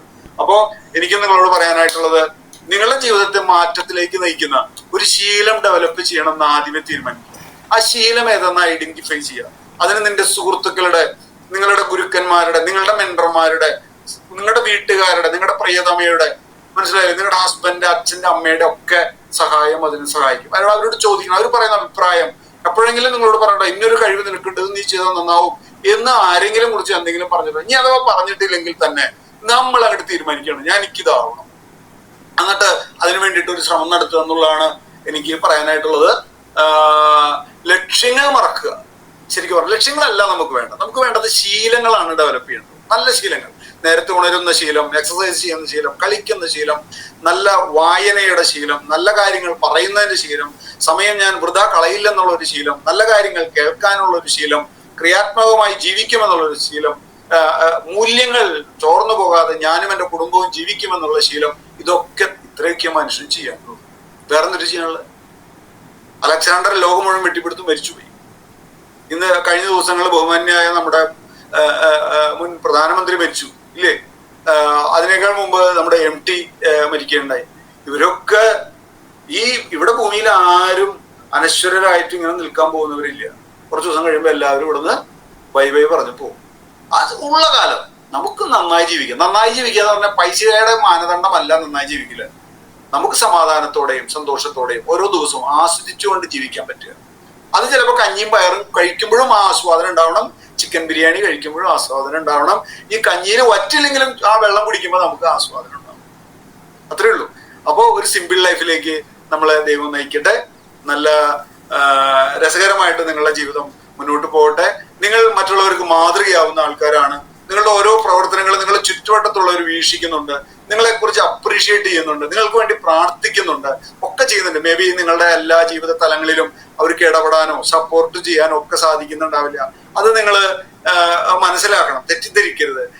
നിങ്ങളെ കുറിച്ചുള്ള സ്നേഹം അവരുടെ മനസ്സിലുണ്ട്. നിങ്ങൾക്ക് വേണ്ടി അറിഞ്ഞുമറിയാതെയും അവർ ഒരു രീതിയിൽ അല്ലെങ്കിൽ വേറൊരു രീതിയിൽ പ്രവർത്തിക്കുന്നുണ്ട് എന്ന ഒരു നല്ല ബോധ്യം കൂടെ ഉള്ളിൽ വെച്ചിട്ട് നിങ്ങൾ ജനലേക്കൂടെ വെളിയിലേക്ക് നോക്കുന്ന ലോകത്തിൽ കാണുന്ന എല്ലാവരും എല്ലാവരായി കാണാൻ പറ്റും. അത് തന്നെ നിങ്ങൾക്ക് ഒരുപാട് സന്തോഷം നൽകും. പിന്നെ നിങ്ങളുടെ ആക്ടിവിറ്റീസുകളൊക്കെ ഗംഭീരമാണ്, ഞാൻ അറിഞ്ഞിട്ടുണ്ട്. അത് തുടരുക, കീപ്പ് ഓൺ ഡൂയിങ്. വെറുതെ ഇരിക്കുമ്പോഴാണ് റസ്റ്റ് പിടിക്കുക. ഇരുമ്പ് വളരെ പവർഫുൾ ആണ്, പക്ഷെ അത് വെറുതെ വെച്ചാൽ തുരുമ്പ് പിടിക്കും, അത് കാര്യമില്ലാതായി പോകും, മണ്ണിൽ അത് അലിഞ്ഞു ചേരും. അപ്പൊ അതുകൊണ്ട് നമ്മളൊക്കെ നല്ല പവർഫുൾ ആയിട്ടുള്ള സ്റ്റെയിൻലെസ് സ്റ്റീൽ പോലെയുള്ള ആൾക്കാരാണ്. അപ്പൊ അത് നല്ല രീതിയിൽ ഉപയോഗിക്കുക, തുരുമ്പ് പിടിക്കാൻ അനുവദിക്കാതിരിക്കുക. ജീവിതത്തിലെ പ്രതിസന്ധികളും പ്രശ്നങ്ങളൊക്കെ എല്ലാവരുടെ ജീവിതത്തിലും വിവിധ രീതിയിലും വിവിധ ഡിഗ്രിയിലും ഉണ്ട്. അതിനെയൊക്കെ അവഗണിക്കുക. മനസ്സിലായത്? നമുക്ക് ചെയ്യാനുള്ള കാര്യങ്ങളെ കുറിച്ച് ആലോചിക്കുക, മനോഹരമായിട്ടുള്ളൊരു ശീലം ഡെവലപ്പ് ചെയ്യുക. 2025 നിങ്ങൾക്ക് ഓരോരുത്തർക്കും മനോഹരമാവട്ടെ. ഈ നിമിഷം മുതൽ മനോഹരമാവട്ടെ എന്ന് ആത്മാർത്ഥമായി പ്രാർത്ഥിക്കുന്നു. എനിക്ക് ഈ വേദിയിൽ വരാനും 2 വാക്ക് പറയാനും അവസരം നൽകിയ ജോയിക്കും പിയൂഷ് സാറിനും അതുപോലെ തന്നെ നിങ്ങളുടെ സംഘാടകർക്കും ദർശന ക്ലബിലെ എല്ലാവർക്കും എൻ്റെ എല്ലാവിധ അഭിനന്ദനങ്ങളും അറിയിക്കുന്നു. നന്ദി, നമസ്കാരം. ഞാൻ പറഞ്ഞതിനേക്കാൾ, എനിക്ക് അനുവദിച്ചതിനേക്കാൾ വിട്ട് 5 മിനിറ്റ് ഞാൻ കൂടുതൽ എടുക്കുമെന്നാണ് എനിക്ക് തോന്നണേ. പക്ഷെ മിനിമം ഇത്ര സമയമില്ലാതെ ഇത്രയും കാര്യങ്ങൾ പറയാൻ പറ്റില്ല. അതുകൊണ്ടാണ് ഞാൻ മിനിമൈസ് ചെയ്ത് ഇത്രയും കാര്യങ്ങളെങ്കിലും പറഞ്ഞത്. അപ്പോൾ താങ്ക് യു വെരി മച്ച്. ഏതെങ്കിലും രീതിയിലുള്ള സംശയങ്ങൾ നിങ്ങൾക്ക് അല്ലെങ്കിൽ നേരത്തെ ഡോക്ടർ പറഞ്ഞ പോലെ മറ്റൊരു അവസരത്തിൽ കാണാം. എന്റെ സമയവും അതും കഴിവും കുട്ടികൾക്കും വേണ്ടി ഷെയർ ചെയ്യാനായിട്ട് എനിക്ക് സന്തോഷമേ ഉള്ളൂ. അപ്പോ താങ്ക് യു വെരി മച്ച്. നിങ്ങളെ പ്രാർത്ഥനയിൽ ഓർക്കണം, എന്റെ കുടുംബത്തെയും സ്ഥാപനത്തെ ഓർക്കണം. തീർച്ചയായിട്ടും ഞാൻ അതില് അർപ്പിക്കുന്നു. സാർ ഇത്ര നേരം ഞങ്ങളോട് നല്ല നല്ല അനുഭവങ്ങളിലൂടെ ഞങ്ങൾക്ക് മോട്ടിവേഷനായിട്ട് സംസാരിച്ചതിന് ഒത്തിരി നന്ദി പറയുന്നു. കുടുംബത്തിനും ഹൃദയം നിറഞ്ഞ പുതുവത്സര ആശംസകൾ ഞങ്ങൾ നേരാണ്. എന്നും നന്മയായിട്ടിരിക്കട്ടെ. ഞങ്ങൾക്ക് വേണ്ടി പ്രാർത്ഥിക്കുക, പ്രാർത്ഥനയിലൊക്കെ ഓർക്കുക. Thank you. ഷാജു, ഒത്തിരി സന്തോഷം. ജോയി, ഓക്കെ. നിങ്ങൾക്ക് എന്തെങ്കിലും ഒരു ടിപ്പ് കിട്ടിയിട്ടുണ്ടാവും ഞാൻ വിചാരിക്കണം. മനസ്സിലായി. ഞങ്ങൾക്ക് എന്തായാലും എല്ലാവർക്കും ഇതിലോരോ ലക്ഷ്യങ്ങളുണ്ട്. ഇതിലെല്ലാവരും ഓരോരോ മികച്ച കഴിവുകളുള്ള ആളുകളാണ്. വീടിന്റെ അകത്താണ് ഇരിക്കുന്നതെങ്കിലും അവർ സ്വന്തമായിട്ട് ഒരുപാട് കഴിവുകള്, അതിന് സപ്പോർട്ട് ഇല്ലാത്തവര് വരെ ഇഷ്ടം പോലെ ഉണ്ട്. ഇപ്പൊ നമുക്ക് പറയാനൊക്കെ എളുപ്പമാണെങ്കിലും നമുക്ക് ആരെങ്കിലും ഒരു സപ്പോർട്ട് ഉണ്ടെങ്കിൽ കുറെയൊക്കെ നമുക്ക് ഡെവലപ്പ് ചെയ്തെടുക്കാൻ പറ്റുള്ളൂ. ഇങ്ങനെ ഇരിക്കുന്നവർക്ക്, സാധാരണ നടക്കുന്നവരൊക്കെ ആണെങ്കിൽ അവരുടേതായ ആവശ്യങ്ങളൊക്കെ ചെയ്യാൻ പറ്റും. പക്ഷെ സപ്പോർട്ട് ഇല്ലാത്ത ഒരുപാട് പേര് ഇതിലുണ്ട്. എന്നിട്ടും അതിൽ നിന്ന് അവര് ഒരുപാട് പേര് ഉയർന്നു വന്നവരുണ്ട്. അപ്പൊ അവർക്ക് അതുപോലെ എല്ലാവരും വരട്ടെ എന്ന് ആശംസിക്കുന്നു. Thank you sir. നന്ദി പറയുന്നതിനായി നാടൻ പാട്ടിന്റെ കലാകാരനായ ശ്രീ സിജോയെ സ്നേഹപൂർവ്വം ക്ഷണിക്കുന്നു. ദർശന സർവീസ് സൊസൈറ്റി നടത്തുന്ന 155ാമത് സ്നേഹസംഗമത്തിൽ നന്ദി പറയുന്ന കർത്തവ്യത്തിലേക്ക് കടക്കുന്നു. ആദ്യമായി അധ്യക്ഷപദം അലങ്കരിച്ച നമ്മുടെ ദർശന സർവീസ് സൊസൈറ്റിയുടെ പ്രസിഡന്റും ദർശന ക്ലബ്ബ് ഡയറക്ടറും ആയ ഏറ്റവും ബഹുമാന്യനും നമ്മുടെ സ്നേഹിതനും ഒക്കെ ആയ നമ്മുടെ reverence father Solomon Kadambattuparambil same അച്ഛനെ എത്താൻ സാധിച്ചില്ല, തിരക്കുകൾ ഉണ്ടെന്ന് അറിയുന്നു. അപ്പൊ ഏറ്റവും സ്നേഹത്തോട് ബഹുമാനത്തോടു കൂടി നന്ദി അറിയിക്കുന്നു. അടുത്തതായി ഉദ്ഘാടന കർമ്മം നിർവഹിക്കാനായിട്ട് എത്തിയത് കോഴിക്കോട് കുണ്ടായത്തോട് പ്രവർത്തിക്കുന്ന റീഹാബിലിറ്റേഷൻ സെന്ററിലെ സോഷ്യൽ വർക്കറായി പ്രവർത്തിക്കുന്ന റവറൻ ഫാദർ ജോസഫ് ചാരുപ്ലാക്കൽ അച്ഛനാണ്. അദ്ദേഹം ശാന്തിഭവന്റെ ഡയറക്ടറാണ്. തിരക്കുകൾക്കിടയിലും നമ്മോട് കുറച്ച് സമയം ചെലവഴിക്കാൻ കാണിച്ച ആ മനസ്സിന് നന്ദി പറയുന്നു. അച്ഛനെ ഏറ്റവും സ്നേഹത്തോട് നന്ദി അറിയിക്കുകയാണ്. അടുത്തതായി മുഖ്യാതിഥിയായി ഇന്ന് ഇവിടെ എത്തിച്ചേർന്നത് എൻ്റെ സഹപാഠിയും ദേശീയ ആയുഷ് മിഷൻ ജില്ലാ പ്രോഗ്രാം മാനേജറും ഇപ്പോ ഇടുക്കി, കോട്ടയം എന്നീ ജില്ലകളിലെ അധിക ചുമതലയും വഹിക്കുന്ന ഡോക്ടർ ശ്രീദർശൻ KS ആണ്. കുറച്ച് നല്ല തിരക്കുകളാണ് ഉണ്ടായിരുന്നത്. എന്നാലും നമ്മളോട് കൂടിയിട്ട് കുറച്ച് സമയം ചെലവഴിക്കാനും നമ്മുടെ ചില സംശയങ്ങൾക്ക് മറുപടിയും പറഞ്ഞ ഡോക്ടർ ശ്രീദർശന് ഏറ്റവും സ്നേഹത്തോടു കൂടി നന്ദി അറിയിക്കുന്നു. അടുത്തതായി വിശിഷ്ടാതിഥിയായി എത്തിയ Shri Shaju Mundankurian, dream light water technology private limited managing ഡയറക്ടറാണ്. അദ്ദേഹം ഒരു ടോപ്പിക്ക് നമുക്ക് നല്ലൊരു സന്ദേശം കൂടി തന്നിട്ടാണ് നമുക്ക് പോയിട്ടുള്ളത്. ഏറ്റവും സ്നേഹത്തോടു കൂടി നന്ദി അറിയിക്കുന്നു. അടുത്തതായി നമ്മുടെ ഈ പരിപാടി അവതരണം വളരെ മനോഹരമാക്കി ഈ അവതരണം നടത്തിക്കൊണ്ടിരിക്കുന്ന നമ്മുടെ ദർശന സർവീസ് സൊസൈറ്റിയുടെ വാനമ്പാടി എന്നറിയപ്പെടുന്ന കുമാരി ലീന MJ നാട്ടിയേക്ക് എൻ്റെ ഏറ്റവും സ്നേഹത്തോടുള്ള നന്ദി അറിയിക്കുന്നു. പ്രാർത്ഥന വളരെ മനോഹരമായി അവതരിപ്പിച്ച കുമാരി ലിജി അങ്കമാരിക്ക് ചേച്ചിക്ക് എനിക്ക് എൻ്റെ ഏറ്റവും സ്നേഹം നിറഞ്ഞ നന്ദി അറിയിക്കുന്നു. റിപ്പോർട്ട് വായിച്ച നമ്മുടെ ജോസേട്ടൻ കൊരട്ടി ഏറ്റവും സ്നേഹത്തോടെ നന്ദി അറിയിക്കുന്നു. സ്വാഗതം പറഞ്ഞ ശ്രീ ദിലീപ് ആലപ്പുഴ ഏറ്റവും സ്നേഹത്തോടു കൂടി നന്ദി അറിയിക്കുന്നു. അതുപോലെ തന്നെ നമ്മുടെ PRO ശ്രീ PU സേട്ടൻ, ലിലി ചേച്ചി, ജോസേട്ടൻ, അതുപോലെ ഈ സ്നേഹസംഗമം ഇപ്പോൾ നടത്തുന്ന ജീവന്റെ ഉറവ ഗ്രൂപ്പിലെ അതിന്റെ എല്ലാ പ്രവർത്തകർക്കും സഹപ്രവർത്തകർക്കും നന്ദി അറിയിക്കുന്നു. എല്ലാവർക്കും നിർത്തുന്നു. നന്ദി, നമസ്കാരം. സിജോ അതിമനോഹരമായി എല്ലാവർക്കും